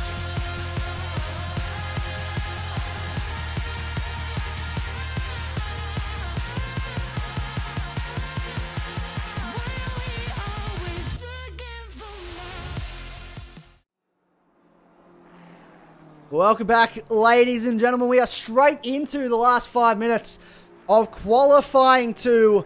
We had a nice little break there, and now we're getting back into things, straight on track for the second qualifying session of the evening. We're about 5 minutes underway in this session. Drivers just setting their first laps now, and we are unpacking what was a pretty hectic race number one. Matt Zanetti coming from the back of the grid to finish in 5th place. Currently sits top of the timesheets. Adam Elzine just jumped up to second, albeit 600ths behind him. In the poll in the end, John, only 22% of people voted for him to get a top 5. Everyone thought he was going to get the win, but he did get the top 5, which, starting from the back of the grid, is no mean feat. Absolutely incredible progress to make through the field, especially when we saw how tricky the track was this evening. So many cars falling by the wayside. We see Toward there just going through the point of most despair. I think we can now call that bus stop. It's certainly kept itself a few mementos from some of the drivers. Some plenty of body panels have been left strewn through there. So it is, yeah, I get absolutely no mean feat over the 30 minutes to make up that many places with the track running the way it was. It'll be interesting to see what he can now do in qualifying, although I do think it's going to be the Meta Porsches that we see up at the top of the field again. I'll be interested to see actually the battle between Bishop and Dernetti, the two teammates in those in the same car. It'll be interesting to see who gets the inter-team bragging rights out of the two of them. Bishop, though, you feel he's going to have a point to prove after that race number one. He ended up dropping positions when his teammate made up quite a few. So we'll see what he can do there. And in fact, in qualifying, yep, he's just moving over to let Josh Struick through. Struick That's ridiculous. There's 2,000ths of a second. Heavy hit into the wall for Adam Elzine on the exit of the final corner. Elzine. He looked up at that stage as well, so he was improving, but heavy contact with the wall, put some damage on that car. Braden Henderson's coming towards the line. Does he improve here? He does, but he's some 19 seconds away, so that was not a push lap for him at all. Adam Elzine leaving the pits now. Max Silver, there he is on track. Leave Matt Donetti is just in front of him. He is. Where is the 33 car of Josh Struick? He is Second place. second place, coming through the final sector. Matt Simmons is also on a lap here. So the first car across the line of this main group looking to improve will be Nismo Nath, followed by this man on your screen, Matt Donetti. How far forward can he jump on this, his second flying lap? Will it be an improvement for the reigning champion? It is, albeit, oh, that's pretty close between the top group. Max Silver, does he improve on this occasion? He does not. Matt Simmons does not improve. Josh Struick, though, coming through the final couple of corners now. Can he improve? Look at the gap between the top three, ladies and gentlemen. 200ths of a second separate those three cars. Josh Struick, though, makes it a 10th and a half and goes to a 44 flat. That breaks the qualifying record here. Yeah, unsurprisingly, to be fair, the track temperature down to 32 degrees, so moving much more into the range that the drivers will get the maximum out with these tyres. As we heard Struick mention, the tyre wear pretty awesome through here on the Porsches. There's a lot of weight on the rear of the car. One of the sims out there that actually does the weight distribution of the Porsche correctly. I'm not throwing any shade at GT, of course. But yeah, Struick doing... never, no, not at all. But Struick doing absolute wonders up at the top there, and Dernetti only 22 hundredths behind Simon, although it does look like Dernetti has just been held up in qualifying. Henderson jumps up to second. Braden hit. Wow. So that first lap we saw was 19 seconds off the pace. We knew that wasn't going to be representative, and we were correct. It really was not representative at all. He has jumped up to second on the front row of the grid. This is Matt Donetti on our screen. He's got traffic in front of him. He'll be hoping that Nismo Nath might get out of the way here. I think he's backed out of it a little bit to try and create a bit of space here, but not working the way he'd want it to here. In behind him is Adam just Elzine. lost it, so that's him in the bin for this lap. Qualifying. That's his qualifying done. He won't have time to go again. So that'll be it. Oh, Adam Elzine, does he jump up? Matt Simmons does not improve on that occasion either. They're all in a little bit of a train here. He did improve actually by 5,000. Sorry, there you go. Simmons did improve his lap time by 5,000ths of a second. It just wasn't enough to make. But less than 2/10 separating the top four, and 9/10 separating the top 12. Are you not entertained? That's it, isn't it? Are you not entertained at all, folks? Let us know what you're thinking of the action this evening so far. Rowan Green across the line. Does he improve on this occasion? He does not. Car 82, that is Bob Norley about to cross the line. Can he improve here? He can, up a spot within a second, sorry. So that's the top 15 cars within a second at the moment. Car 53 has just crossed the line, and he jumps up as well. A couple of handful of spots there. Car 66 also just crossed the line. 115, Sanders Stewart also crossing the line. The next car to cross the line, having a look for you folks, will be Felix Breslin through the final corner. Does he improve on this occasion? Up any positions? Does not. And we now have... Oh, I've hit drive. I didn't do that. We look for who's going to be next across the line. It's all happening here. Look at this. And Nismo Nath not getting out of the way, which he's on a flying lap, so he doesn't necessarily have to. But Matt Donetti will be wanting to improve here, and he won't be able to if there's a car right in front of him. He won't be happy about this at all. He'll feel like he's been impeded.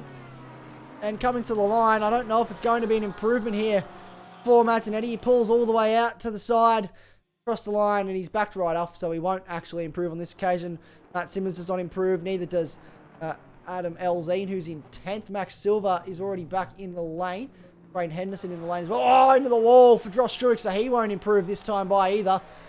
Bowen Piper is about to cross the line, though. Can he improve his spots? Jump up further inside this top 10 at the end of qualifying? No. Days where he is. Only a handful of cars yet to set a lap in this final sequence. Car 36 about to cross the line. That is Rowan Green. Will he jump up any more spots? He crosses. Oh, he stays where he is. Can Bob Norley improve to go further towards the top 10? He does. He jumps up into the top 10 and goes 8/10 away. That is a wonderful lap from Bob Norley to get himself into the 10 right at the death of this session. Max Honeybun, can he jump up? He does, into 19th place, so jumps up into the 20. He will be the last car to set a representative time in this session. And that, ladies and gentlemen, will be your qualifying results. We'll go through them now for you, John. And that is, having a look at that leaderboard, that is a fairly competitive qualifying session. 15 cars within a second. I mean, fairly competitive has got to be the gargantuan understatement of the century there. We've got at less than 2/10, a 1/10 and 3/4 separating the top 4. We've got 9.5 tenths of a second separating the top 15. 15 cars within 9/10 of a second. It's very rare you see that. The biggest field I've ever seen was 32 cars within 9/10 of a second. But that was absolute ultimate pro. And I was actually on a damp track as well, which was even more incredible. But 9/10 separating the top 15 and 2/10, less than 2/10 separating the top 4. This is absolutely wild. But I tell you what else is wild. The fact that Matt Dernetti has got that Audi into the top 4. The Porsche, the Audi is not good around this course. Simon Bishop down in 12th place. His teammate, and we know that Bishop is no slouch behind the wheel of any car at all, and he does love this Audi. He's going to start outside the top 10. Dernetti is starting in 4th place. All things are now possible. And yeah, is he going to be able to bring that thing home for a race win here? If he even gets that on the podium against the Porsches, that is going to be quite some feat. He must absolutely love these interviews at the end. Isaac, Matt doing everything he can to get himself back in the commentary box at the end of the race. Hey, I think he just likes to have a chat to you, honestly, and who doesn't? I think that you are the fan favourite around here with the drivers and the listeners. But let's have a run through the grid order now. So it is Josh Struick that lines up on pole position from Braden Henderson, so sharing the front row with the Team XV Primer driver. And then Matt Simmons and Matt Tinetti. It's double Matt on row number 2. Aidan Holton and Max Silver on row number 3. Riley Nicholson inside the 10 with Bowen Piper sharing row number 4. Adam Hennessy and Bob Norley both getting inside the 10 here. Key spots for their Pro-Am charge this evening. Bob Norley, new to this Pro-Am category. Where will he sit after this evening in terms of the points, with a nice haul of points coming his way if he finishes where he starts this evening? Adam Elzine just outside the 10 with Simon Bishop as well, struggling in this qualifying session. He is in position number 12, showing the 6th row of the grid. Josh Gordon and Pete Sargent, row number 7. Mick Toward, and Nathan Lee on row number 8. Les Sandwith gets to qualify this time around, starts in 17th alongside Bruce Quadrell. And then it's Max Honeybun and Xander Stewart inside that top 20. Andre Sheepers and Bren Sayers just missing out on the 20, sorry. They're starting on row number 11. Then it's Nismo Nath, Rowan Green on row number 12. Wayne Tanner and Felix Preslin in 25th and 26th. Mark Hazeldine and Guy Farmer in 27th and 28th. Natalie Wah not setting a time in qualifying, and Nathan Hutton, I believe, has retired from the race this evening. We'll not see him again. That is a fairly competitive grid. Looking at the times overall, so 1 second separating the top 15 cars, and you have to get to 22nd place before we go outside 2 seconds. It is competitive out there. The question is, John, how are these tyres going to hold up this evening? Yes, indeed, that is going to be the big question. Although I think, it's going to be marginally better than race number 1, given that the track temperature is now below 30 degrees. And that is an important number for the drivers to be under. Those Porsches are going to be even quicker. That tyre wear that Struick mentioned mid-race is certainly going to be a lot less, given the temperature that we are now seeing. It is all important, as a lot of people do say, and myself included. The ACC is more of a tyre pressure simulator than a racing game at some points in time. We'll absolutely love it, but it's definitely a tyre pressure simulator. So it's going to be, wow. Basically, the cars are going to have even more grip come the end of the race. And if you saw what happened at the end of the last race, it really does bode well for the accident we're about to see here at race number 2 from round number 3. It is absolutely incredible. And they are off and running on their warm-up lap. My screen has frozen. There we go. I've got cars on screen. Excellent. I'm back up and running again. I love technology. But yeah, no, this one promises to be better. And the thing is as well, Isaac, will the drivers learn their lesson through the bus stop chicane? Probably not, because they're race drivers. They don't know any better. They will push it to the limits every single time. So yeah, we should maybe set up a deck chair next to the bus stop chicane and get one of those counters. You know that the bouncers have got in nightclubs? Oh, yes, I know To those count ones. the number of people that go in. Yeah, we'll get that. To count the number of people that make a mistake through the bus stop, or the number of times mistakes are made through the bus stop chicane. It would be an interesting tally come the end of the race. I'll tell you what, though, I do not envy Braden Henderson. If I was, he is absolutely planted in the middle of Struik and Simmons. And Struik and Simmons, for 75% of the first race, were only separated by 0.4 of a second.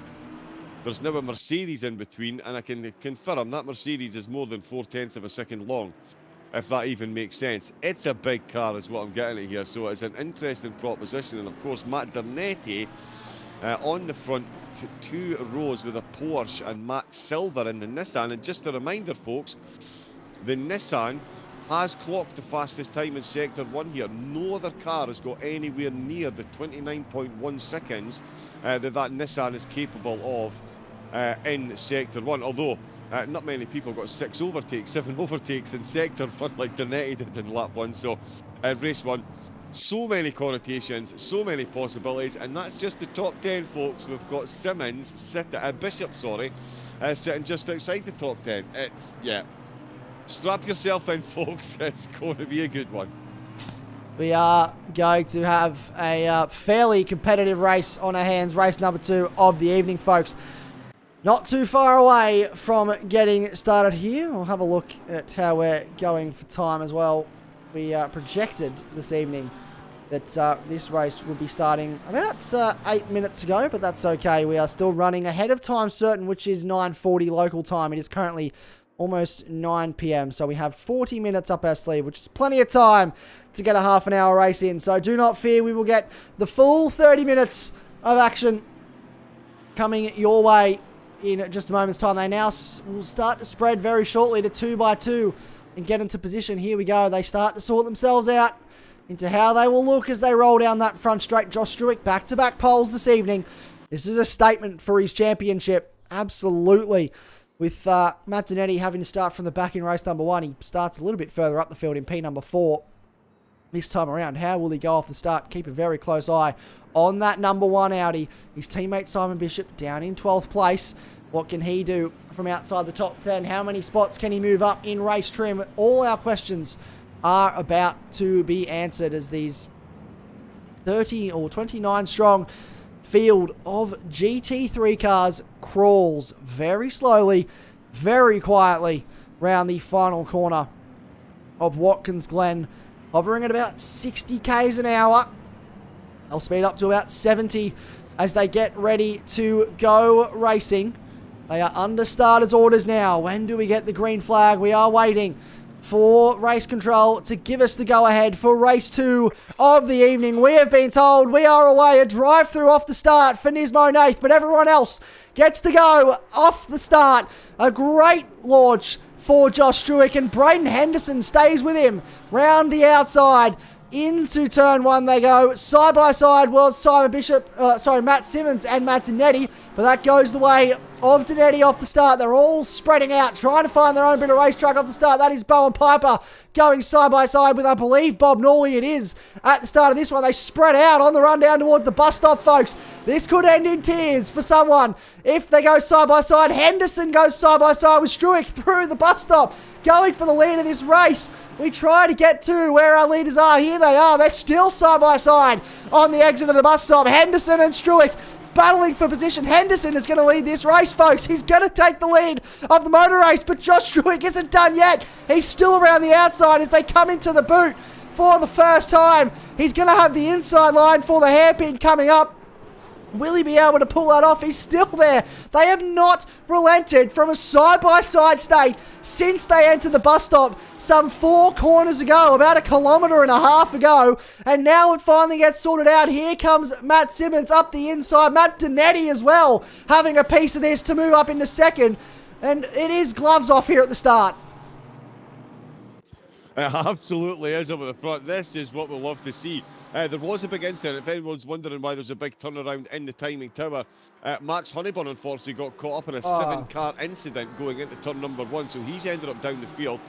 We've got Shepherd's who's come straight back to the pits. His damage looking entirely terminal, unfortunately for him. So yes, 6-7 cars caught out into turn number 1, but nothing compared to what's going on up at the front of the field. Braden Henderson with a temporary lead of the race, but here comes Dernetti. He's already made positions in turn number 1 this evening. He's looking to make another one. The Mercedes is going to have more grip on the outside line, but Matt Dernetti does not care. He's going to go side by side. They're going to head up the hill with that chasing pack, Silver, Simmons and Halton. All right on the rear spoiler, and that's Riley Nicholson, who's launched himself up the field as well.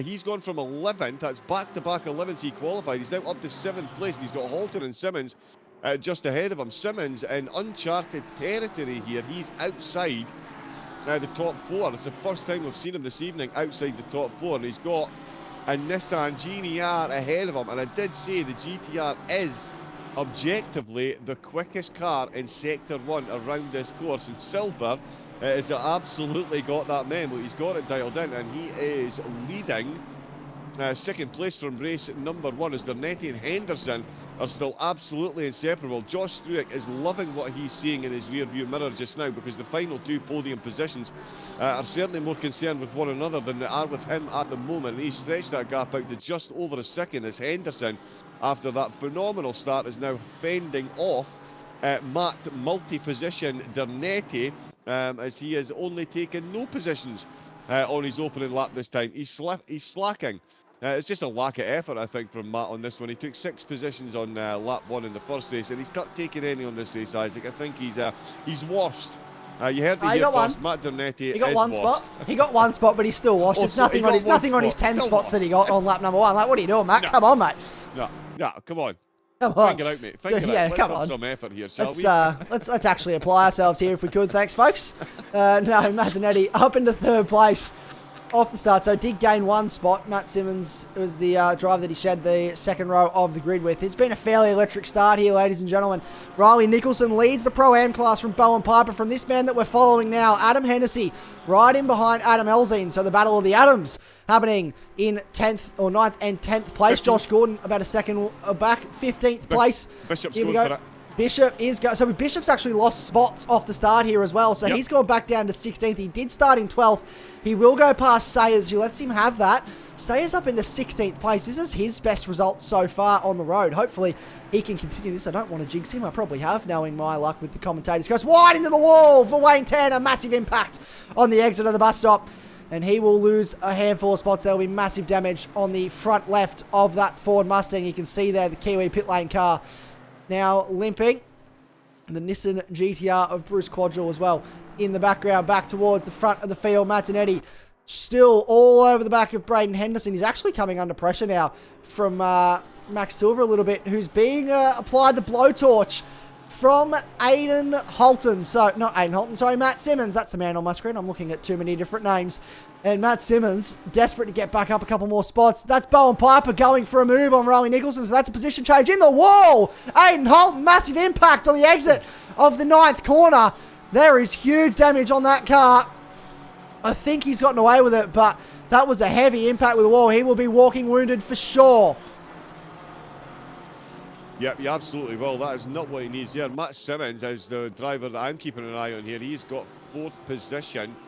Still firmly in his sights, of course, by Bowen Piper and Riley Nicholson. Those two have swapped positions again. Nicholson back down to 8th place. He had trended upwards. He has lost a position for the first time in this race, but still running comfortably in the top 10. Struick still comfortably in the lead, with Braden Henderson in 2nd, Matt Dernetti in 3rd, and Matt Silver running in 4th place. But Matt Simmons looking to overturn that position if he can. And of course, the other Audi of Simon Bishop, he has just gone past Xander Stewart. Stewart making a bit of a mistake through turn number 1, ran himself wide. Bishop said, "Thank you very much." And he's put over 2 seconds between them already. Oh, as he's run wide, Xander. Oh, contact. Xander and Sayers have made huge contact. Oh, it's going to be messy. It is. That. It could be messy. It is. Brakes, Xander Stewart Absolutely massive kit with one of the Aston Martins that was towered that he's had huge contact with at the bus stop. There is multiple flags out, and there's more battles going on further up in this field. As a result, the bottleneck, Max Honeybun, is one of those cars, I believe, that trying to find car 66. There he is. Still rolling, and look at all this. The drama now as cars sort themselves out, but that was a huge hit that we jump back to. Xander Stewart gets rolling again. Where is Mick Toward? He is rolling as well, and that is heartbreaking stuff for the TTR Westside driver. It's never something you want to see.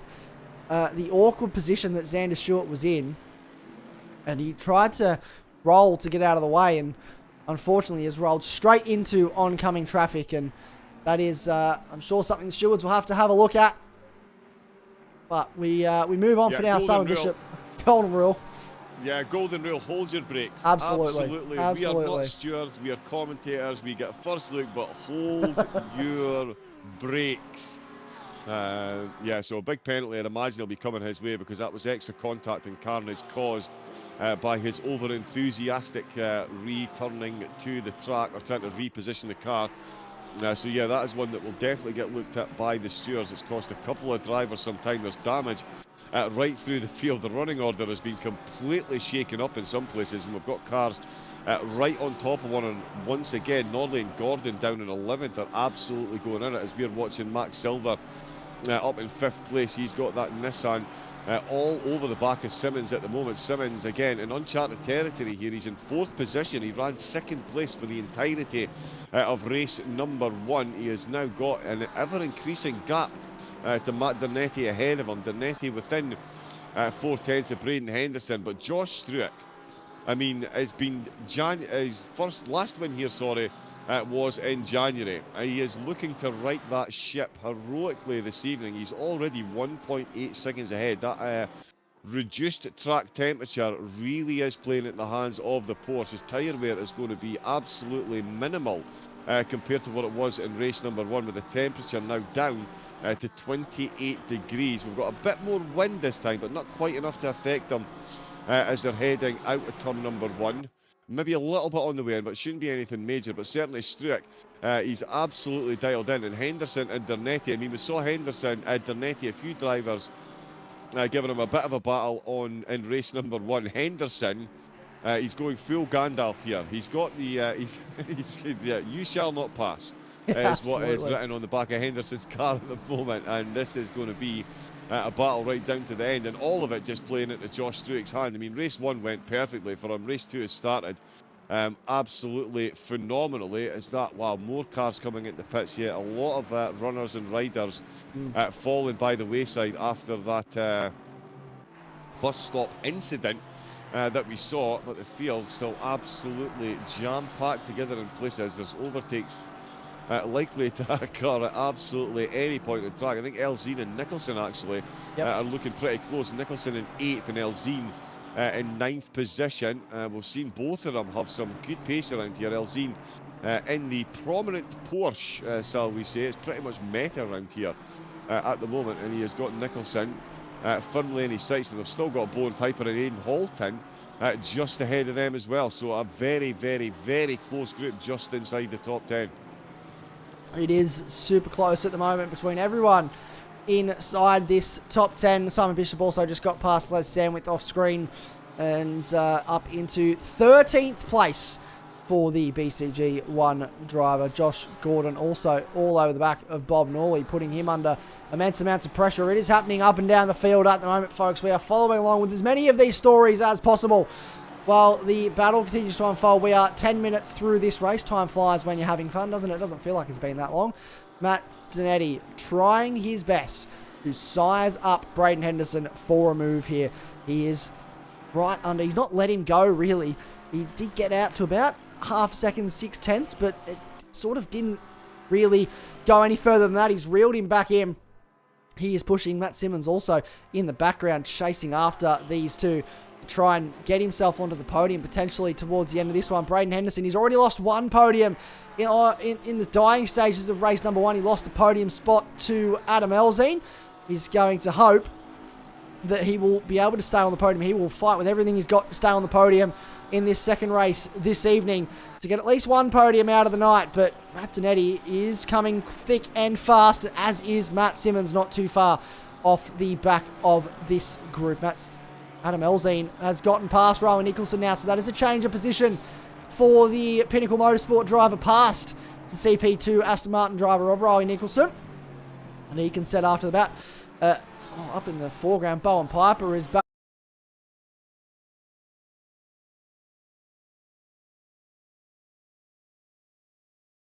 into the heel of the boot. And Aidan Holton trying to force the issue up the inside into 9. Does he get that position done? I think Max Silver's going to try and hang around the outside, but this is going on now. Bowen Piper's going to become a part of this.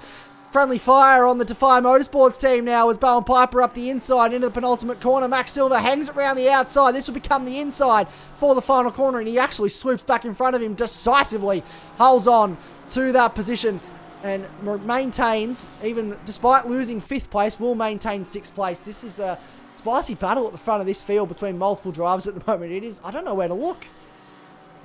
Oh, yeah, there's so much going on. Quick update on Max. Oh, no, yeah, on we Donetti. go. We are going side by side up at the front. Is that Matt Donetti going for the It is. second place? They've almost made contact there heading into the bus stop. They're going to be side by side at the bus stop. That always ends well. Always. Watkins left. No, yeah, always.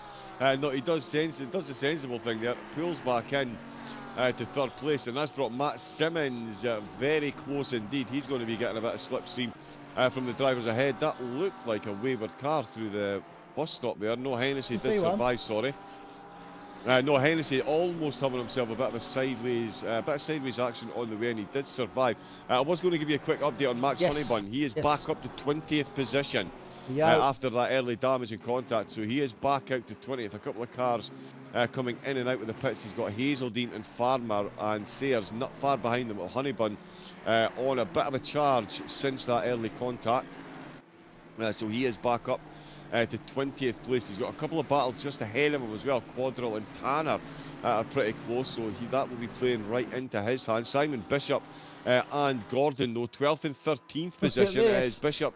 He's currently having a look up the inside there. He's just been overtaken by Gordon. He's going to fight back at the position. A little bit of contact through the heel, up the hill to go. The Aston Martin's still got his nose in front. He's going to have the inside line through this complex if he wants it. Come on, cameraman, please keep up with the action. Oh, and he moves over to the side, and he lets Bishop through. Oh, there we go. As it is in his battle. So yeah, that's Bishop back up to 12th. Speaking of BCG1 cars, look at this. Here is Matt Simmons, ladies and gentlemen. He has arrived on the scene of the battle for the back end of the podium. This is music to Josh Druick's ears, who's skipping away into the distance. And Matt Donetti is still trying to find a way past Braden Henderson, but now he has the other Matt, the second Matt of the evening for company, up the inside into the bus stop. Is this going to be a move from Matt Donetti? No, it isn't. He thinks better of it, pulls in behind, and we've had a couple interesting reports that this livery on the Audi looks suspiciously like another Audi livery that won't be named, and I'm told that definitely wasn't a strategic choice. Top 5 through the bus stop. Here we go. Halton and Silver. Halton and Silver have done themselves an absolute disservice there. They've got Hennessy now right on the back of them.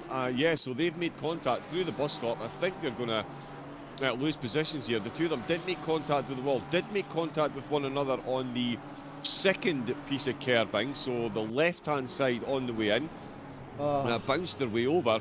And all that's done is brought this group, Bowen Piper is up, Nicholson is up to 7th, Silver and Halton are now down to 8th and 9th, being chased by Hennessy. So Riley Nicholson promoted to 7th, Elzine to 6th, and Piper up to 5th place. And that battle is still going on between Piper and Elzine. Elzine buzzing like a busy bee on the back of the Mustang there.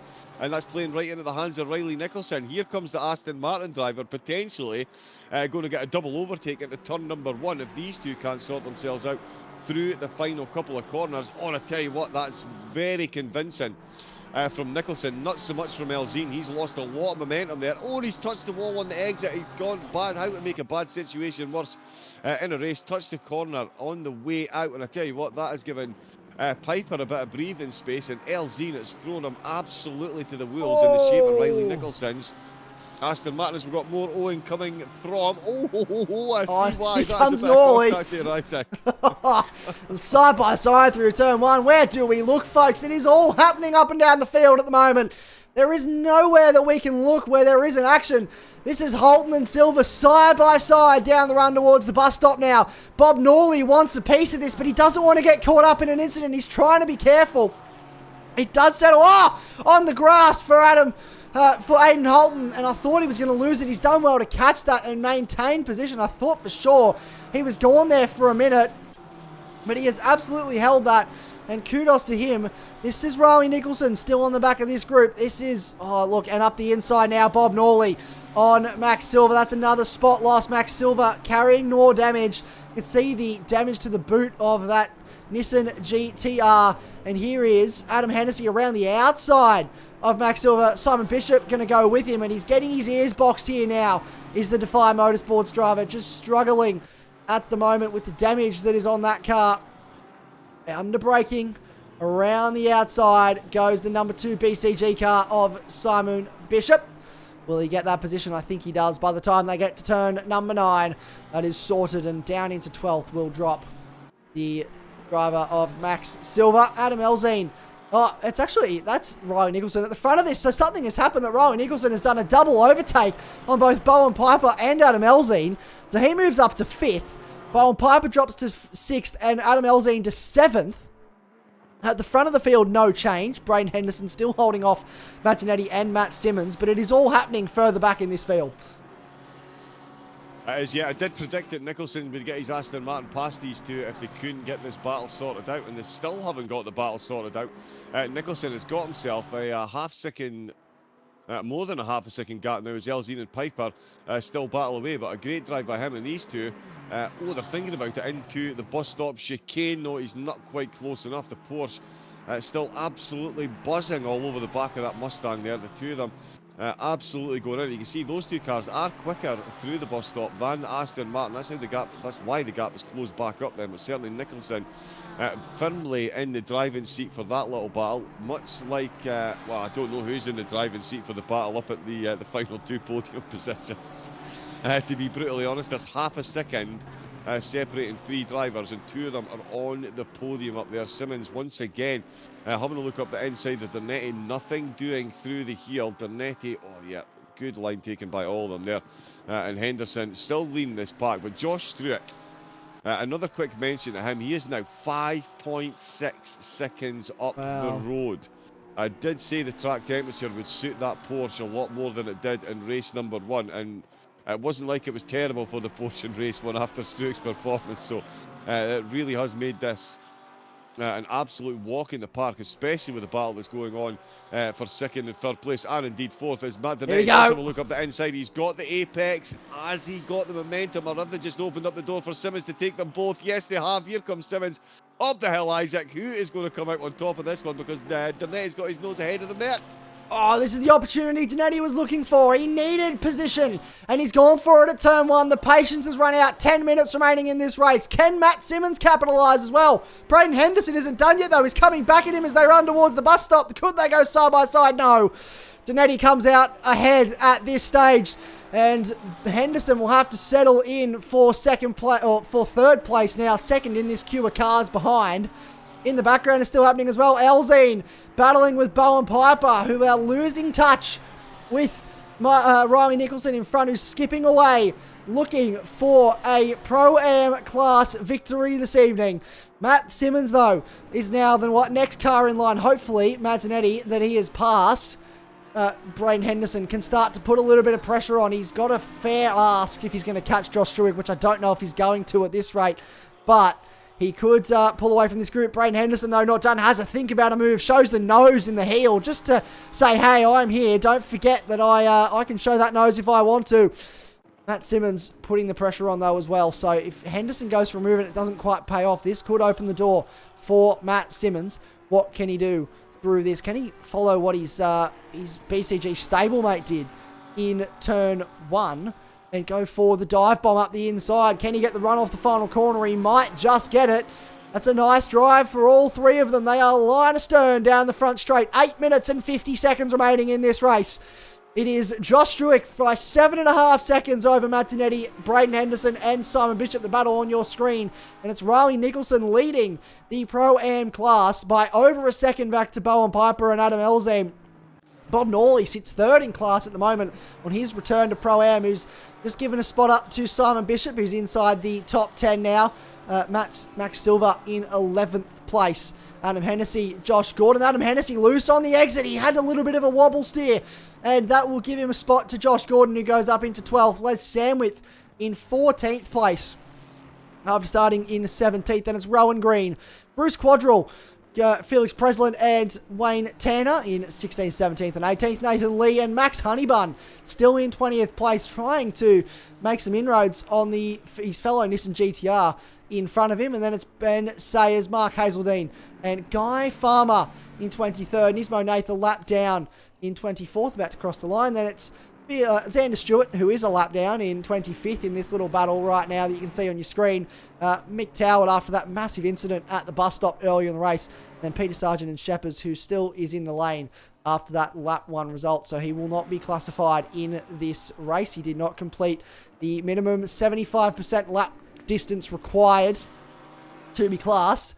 Matt Dinetti putting a little bit of a gap here, John, but not a lot. He's not really making any inroads on Struick either, but he is pulling away from these two who, I was trying to get my words out, Henderson, still feeling the pressure from Simmons. Yeah, he is. Absolutely is. Yeah, Simmons keen to get himself back on the podium after his race 1 exploits. Not quite able to get the move done at the moment. As you say, Dinetti is pulling a bit of a gap on these two. Not making any inroads on Struick, though. He is still all conquering up at the front. He hasn't won since January. And I think, minus any curse of the commentator, he's about to go back-to-back.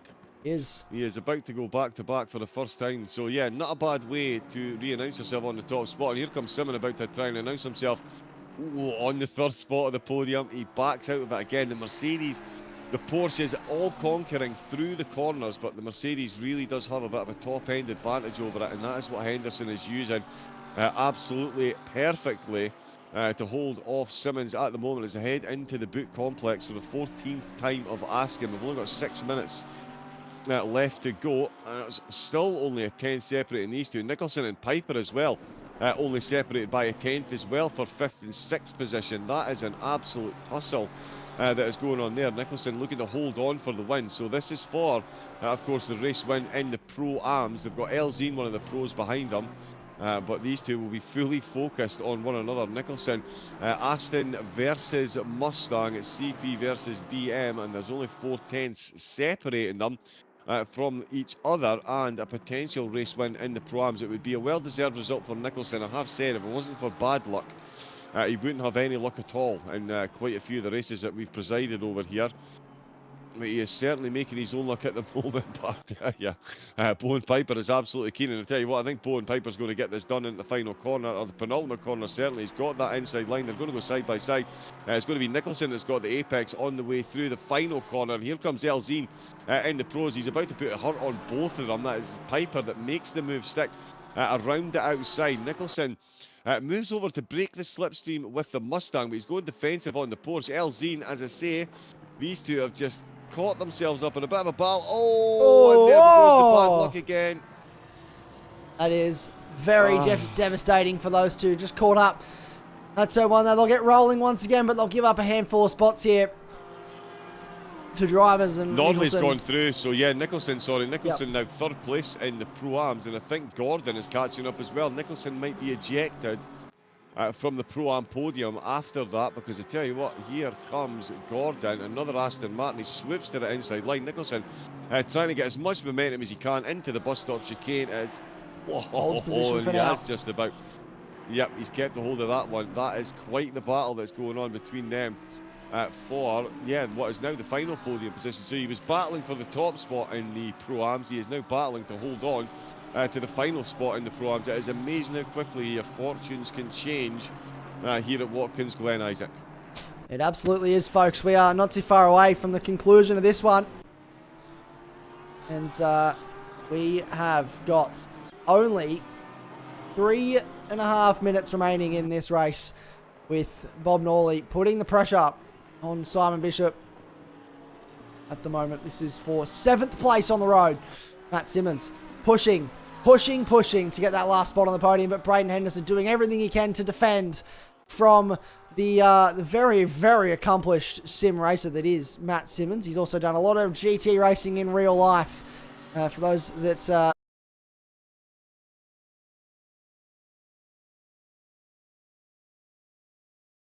2015 or 2016 on the Gran Turismo series, or the Driver Academy series, much like if you watch the movie Gran Turismo, Jan Mardenborough. This is the Australian version of that. Matt Simmons, he won that competition, the Australasia version. Got the opportunity to go overseas to Europe and race a Nissan GTR GT3 car in real life in the Blanc Plain GT Challenge. And that was a wonderful experience. And now he spends his time doing a lot of sim racing. And really, we're very grateful that he graces us with his presence most weeks here at AGT to run around in a Porsche, because he is very accomplished behind the wheel of a vehicle, both in real life and virtually. So, very grateful to have his attendance. He's a driver of his caliber. Simon Bishop, also a very accomplished driver in that sense, has raced on the GT World Tour multiple times and is one of the fastest sim racers in all of New Zealand. I think the fastest sim racer in New Zealand is some guy named Shane Van Gisbergen. I don't really know much about him. I think he's good at turning left. I think he's good at turning left. Name rings a bell. I've been told. Right. Yeah. He's good at going left, but apparently he's pretty good. But I think it must be a bald Kiwi thing, because Shane Van Gisbergen's a bald Kiwi. Simon Bishop's a bald Kiwi. So if you're a bald Kiwi, you must just go fast. That's how it works. I'm pretty sure. Yeah, that's right. That's aerodynamics. Here we go. Matt Simmons is putting the pressure on Braden Henderson. He is indeed, yes. Simmons going for a move on Henderson. He's only got a minute and a half left. When they've made contact on the way to turn number 1, the Mercedes not fully aware that the Porsche was there, and that is going to cost them that position, and that is Simmons back on the podium. Interesting little nugget of information. Per head of capita, the fastest sim racing country in the world is New Zealand. Oh, there you go. And that's all because of Simon Bishop. That's Simon Bishop. That's just Simon Bishop carrying the team there. Simon on his own. And that Shane Van Hamburger guy that also does okay on occasion. I thought he was Australian. Did you all not claim him? Oh, we tried to, but they wouldn't let us. They put a Kiwi flag on him. Ah, okay. That was that. But we'll claim Simon Bishop if we can. We'll try our hardest to. Anyway, Max Silver under pressure at the moment from Les Sandwith as they run side by side down towards the bus stop. They're going to go side by side through here. I think Max backs out of it, and he does. Lets LJ go up into 12th place for Les Sandwith. This has been a brilliant race for him. 5th place in class. Big power slide for the Nissan GTR. And Braden Henderson trying to stay with the man that's on the podium now, but I think it's going to have to be so close yet so far once again this evening for Braden Henderson. He'll have to settle for 4th place. Adam Elzine trying to put some pressure on Simon Bishop, who in turn is trying to put some pressure on Aidan Holton. So the back end of the top 10 still unresolved. Simon Bishop goes defensive. And the leader is now on the final lap of the race. So we have commenced the final lap, folks. Adam Elzine going to go for a dive up the inside here. Thinks about it, not close enough on this occasion. Bob Norley lurking in the background here of this battle. And Josh Struick once again commences the final lap of the race, but we are still yet to resolve a handful of positions, including this spot in the back end of the top 10. Can Simon Bishop gain another spot? Can Adam Elzine upset Simon Bishop here and get into 7th? We will find out as they cross the line and start the final lap of the race. Big defensive from Simon Bishop into turn 1. He saw that move from Adam Elzine coming, and he covers him off. And he's almost covered himself off the track there. He's gone a bit too defensive, and Elzine is going to say thank you very much. An uncharacteristic mistake there from Simon Bishop, and that sees him drop a position on the final lap. That is Bishop now back down to 8th place. Elzine up to 7th. I tell you what, Holton in the foreground, he will be very happy to see that battle going on in his rear view mirror. But Elzine, he has got an almighty task now to fend off the Audi. Although I tell you what, it might actually be the other way around. Maybe Bishop is going to have a task fending off Norley, because Norley is closed right up onto the back of this one. So it looked like it was going one way, it is now going the other. As you would expect, I suppose, here at AGT, it never comes out exactly the way you think. All we know is That's we're right. going to get phenomenal racing from start to finish. And again, speaking of phenomenal racing, as we jump on board with them, Josh Struick hasn't won here since January, Isaac. He's only gone back-to-back 2 race wins, absolutely dominant. Pole position, both race wins, both fastest laps. And that Porsche absolutely flying tonight as he takes a checkered flag. A brilliant result for Josh Struick. Matt Donetti will finish race number 2 in P2. That is a good result from a damage limitation evening. Braden Henderson threw everything at him on the final lap. What is happening with Simon Bishop? Bowen Piper will come home to go 3 in a row in the Pro-Am class to take a Pro-Am class victory here in a 5th place after finishing on the podium in race 1. We'll get to speak to him very shortly. But Aiden Holton will come home in 6. Adam Elzine holds on over Simon Bishop. Bob Norley inside the 10. Riley Nicholson finishes in the last spot inside the top 10. Then Josh Gordon. And in what has been, in a fair while, in recent memory, the best day, the best race for Team XV, Les Sandwith comes home in 12th, a 9th and a 12th. For Team XV. That has to be probably close to their best result in AGT as a team in history. So a great drive for the two of them. Rowan Green comes home for his best result of his AGT career in 14th. Adam Hennessy 15th. Then Bruce Quadrille. Wayne Tanner across the line in 16th. Felix Preslin. Max Honeybun got a spot in the end to finish 19th inside the top 20. A great drive from him after that early incident. Nathan Lee home in 20th spot from Sayers. And Nismo Nath, who had that drive-through early on, will come home in P22. Mark Hazeldine still rolling to the end of this one. Guy Farmer, Michael Toward, Xander Stewart, and Peter Sargent crosses the line to finish out that race. But our podium for this one, folks, Josh Struick from Matt Donetti, from Matt Simmons. So Matt squared on the podium tonight. And then your Pro-Am podium, Bowen Piper, Bob Norley, and Riley Nicholson, all 3 inside the top 10. What a result. What a finish to that race, folks. A electric finish, as always. We'd expect nothing less from that racing. Let's grab now the man that came 3rd in this race. It is the one... Oh, we've lost him. Hang on. We'll get him in. There we go. The one and only Matt Simmons.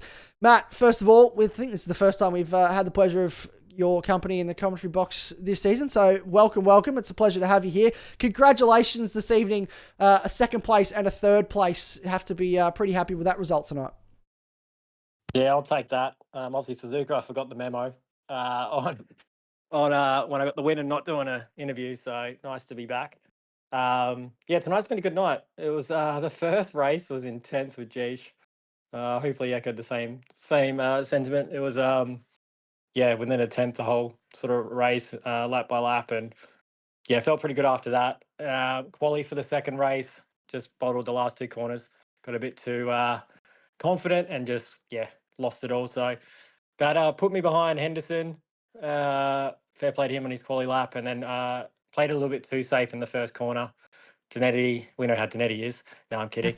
He sent it in the last corner in the first one, and got around the outside, and then I was quickly back to 4th.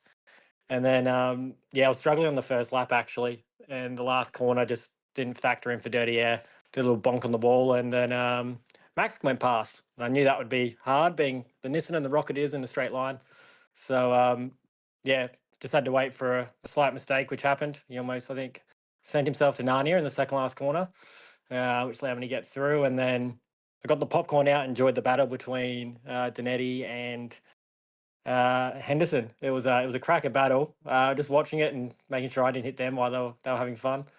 And then I was able to have a good go with Henderson the last few laps there, and I only just made it towards the end, to be honest. My tyres were pretty shagged by the end of it, for all that battling. So stoked to get a 2nd podium and an all-round good night. Well, you've sort of answered my question for me. I was going to ask you about the tyres. That we spoke to Jeesh at the end of race 1, and he said that he felt like the Porsche especially was very loose towards the end of the race with the tyres. Were you feeling much the same, like it was planted at the start, but as the race wore on, the tyres were wearing a fair bit?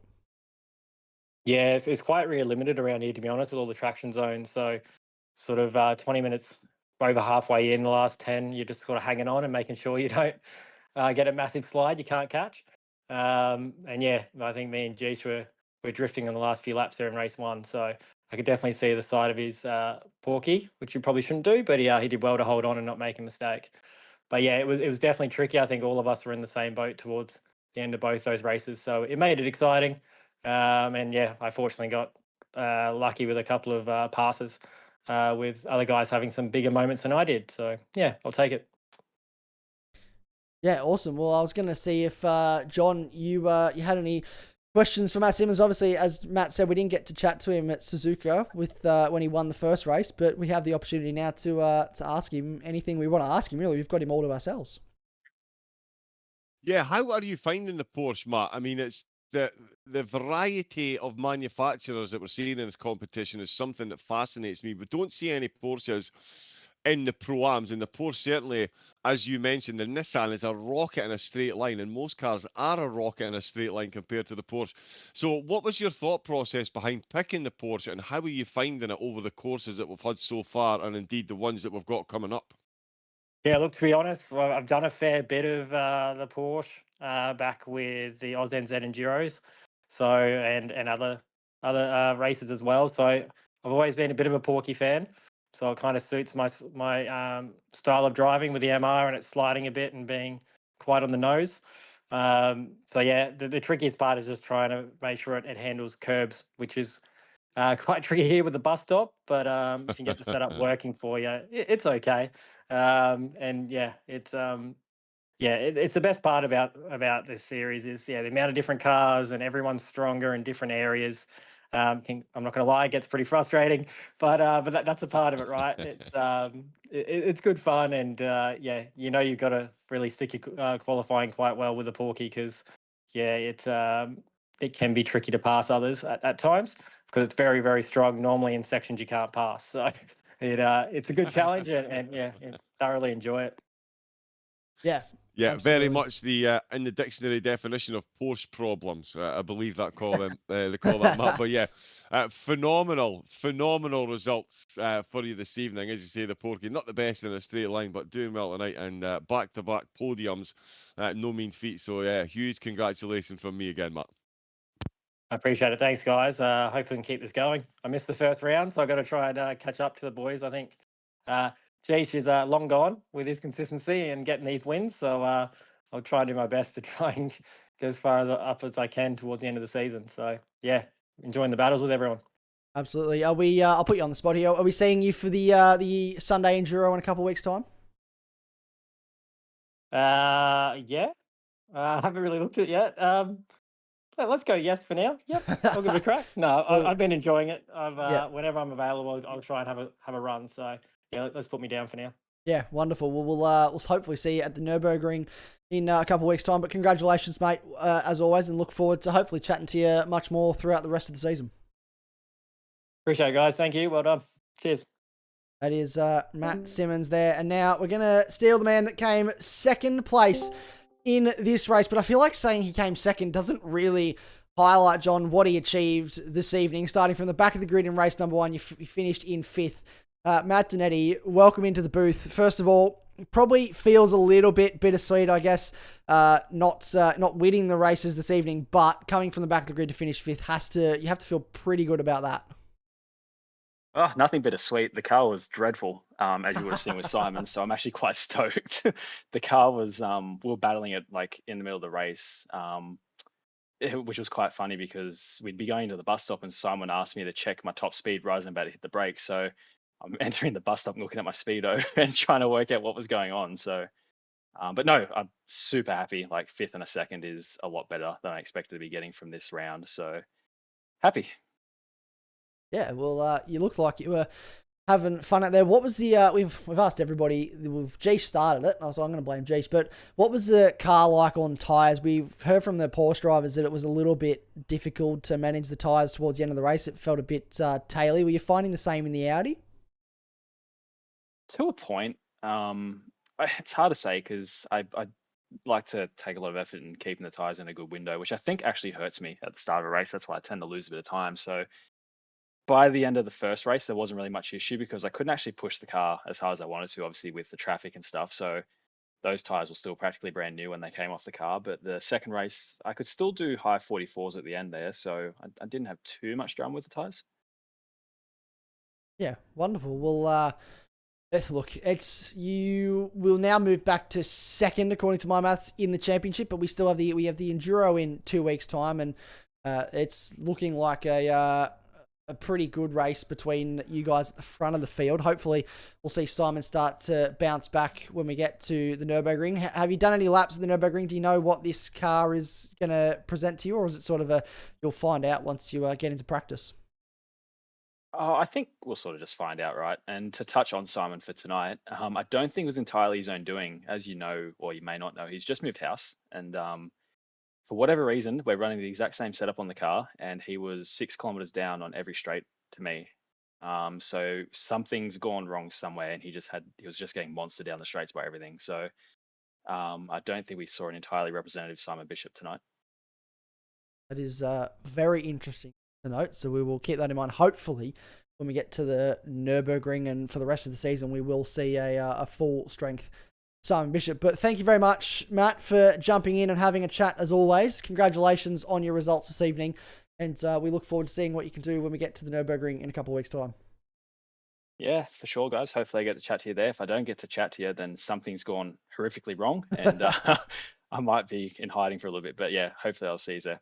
Well, hopefully we do see you there. Congratulations, mate. And yeah, have a good one. All right, that is Matt Donetti, the second place in that race. We're going to bring in first place in our pro-am. I'm going to hand over to you, John, to take it away to chat to one of our favourite people to chat to, I think, Mr. Bowen Piper. There we go. Is he in the box? There we go. Excellent. Bowen, congratulations on the results this evening. That has gone your way, to say the least. How were you finding the Mustang out there? And give us an overall look. How did you feel the evening went? Obviously, the podium, back-to-back podiums, no mean feat. So I would guesstimate you would put that down as a fairly successful evening tonight. Yeah, 100%.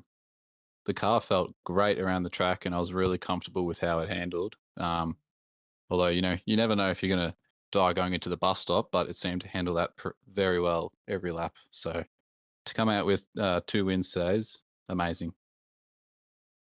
Indeed, yeah, back-to-back wins, never to be sneezed at.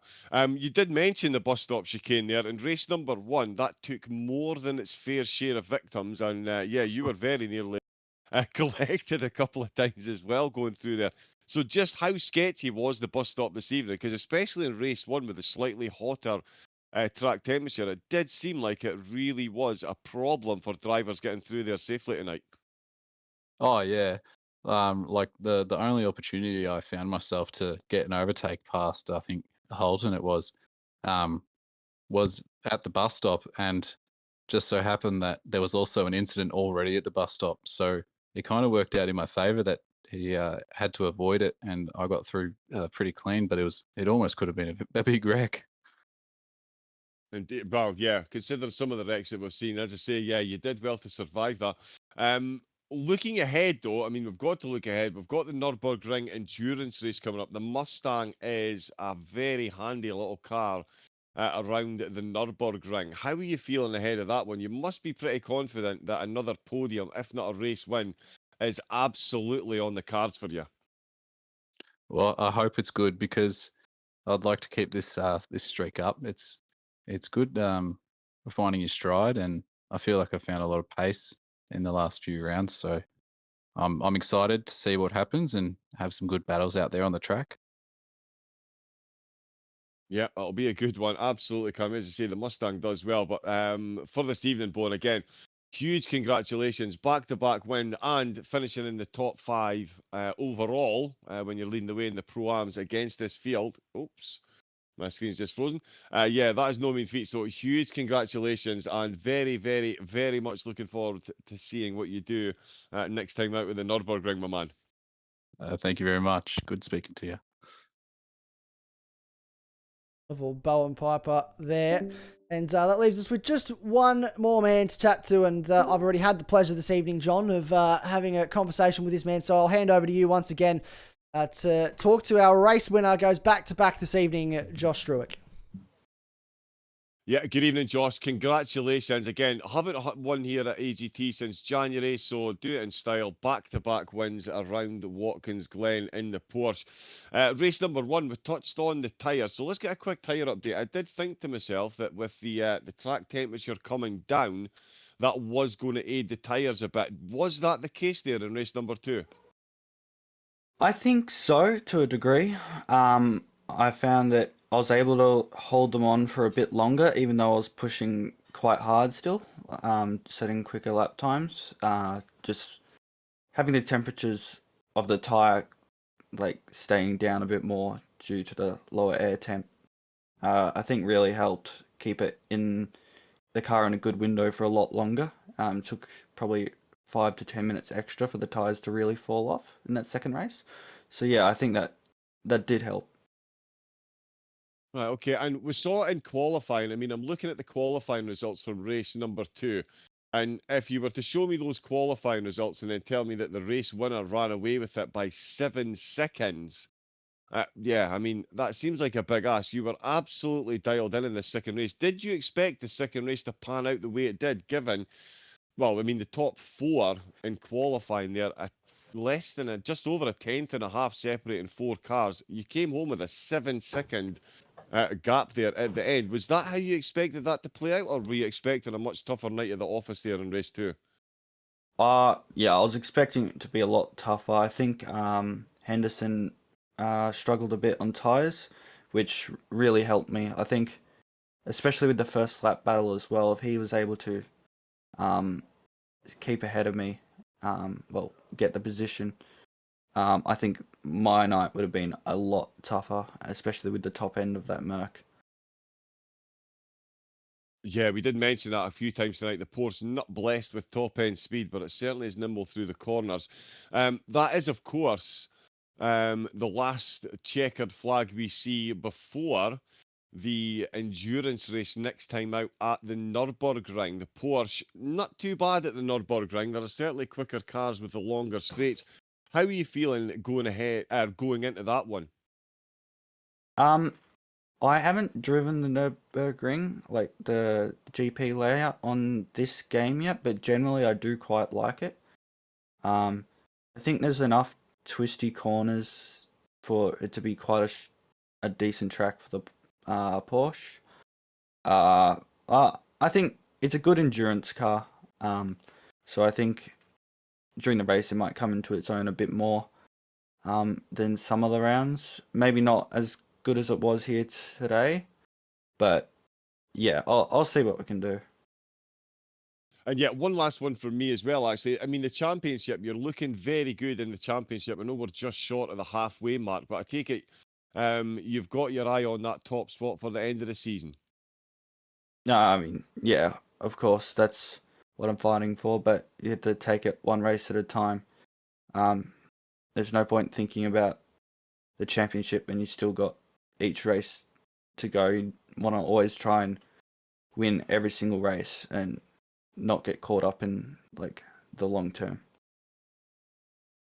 Yeah, very sensible approach. Very sensible approach. That's absolutely how it was done. Well, listen, Josh, absolutely fantastic work again tonight. As I say, to end your winning drought with back-to-back wins here at Watkins Glen, absolutely no mean feat in this field of drivers. So huge congratulations, and absolutely cannot wait to see what you can do next week and next time out in Germany, and of course for the rest of the season. All right, thank you. Josh Struick, and yeah, what a result for him this evening. He caps off a brilliant round with 2 back-to-back victories. That'll pretty much do it for us this evening. If we draw to a close, we have a look forward to what is next up. So the German Grand Prix, Sunday, the 12th of April, qualifying on the Friday night, the 10th of April. So mark your calendars for that one, folks. 2 weeks' time, we go racing at the Nürburgring GP layout. We've done the Nordschleife. It didn't end particularly well last time we did it, so we've decided no more. We're just going to stick to the GP layout, and that'll feature for the first time in AGT GT3 seasons. 3-stage quali, we're very famous for our 3-stage quali. The way we do it is similar to that of pretty much everywhere around the world. We do 2 knockouts and then a top 10 shootout. And every single time we do a top 10 shootout, something magical happens. So I'm looking forward to seeing what happens at the Nürburgring this time around. Then it's a 120-minute long race, so a 2-hour race taking place on the Sunday. Pit stop will be required. How many pit stops, though? That will be the question. With variable weather and with a longer race, anything could happen with that weather. I don't know about you, John, but I am looking forward to seeing these cars go for 2 hours around the Nürburgring. Oh, yeah, absolutely. I mean, if what we see in 30 minutes gets magnified over the 2 hours, you throw in a couple of pit stops and things in there as well, because there's always, and this isn't courtesy of the commentator, this is preemptive, there will be drivers that will violate the speed limit in the track, in the pit lane, find themselves in the back in the pit lane for a drive-through, and that really does shake things up around the Nürburgring. So, yeah, to see them out for 2 hours, and especially, as you say, the qualifying is magical. You need to be on point for that qualifying session to get yourself through to the top 10 shootout. If you don't, yeah, you could find yourself in trouble in the race. But with it being a 2-hour race, you've got plenty of time to make it back up. And from what we've seen in these leagues tonight, I mean, one Matt Dernetti, if he can make up 17 positions in a 30-minute race, who knows what some of the other drivers can do in a 2-hour race, Isaac. I'm absolutely here for it. Absolutely. I am very much here for it too. But for now, that will be all we have time for this evening. We thank you so much for your company once again. It has been an absolute pleasure to bring you round 4 of the AGT ACC GT3 Championship, our 3rd season, powered and brought to you by TrackSpotTV in partnership with AGT TV. If you need any broadcasting needs, head over to www.trackspot.tv and head to or have a chat to the crew over there. John and George, both lovely people. And if you're interested in commentary, you think you might like to give it a go, head over there as well. Give them drop them a message, give them a chat, and I'm sure they'll be able to get you on board. But for now, that is all we have time for. On behalf of myself and John and everyone here at AGT and TrackSpot TV, we thank you for your company. We'll see you in 2 weeks' time at the Nürburgring for that 2-hour enduro. Until then, stay safe and goodbye.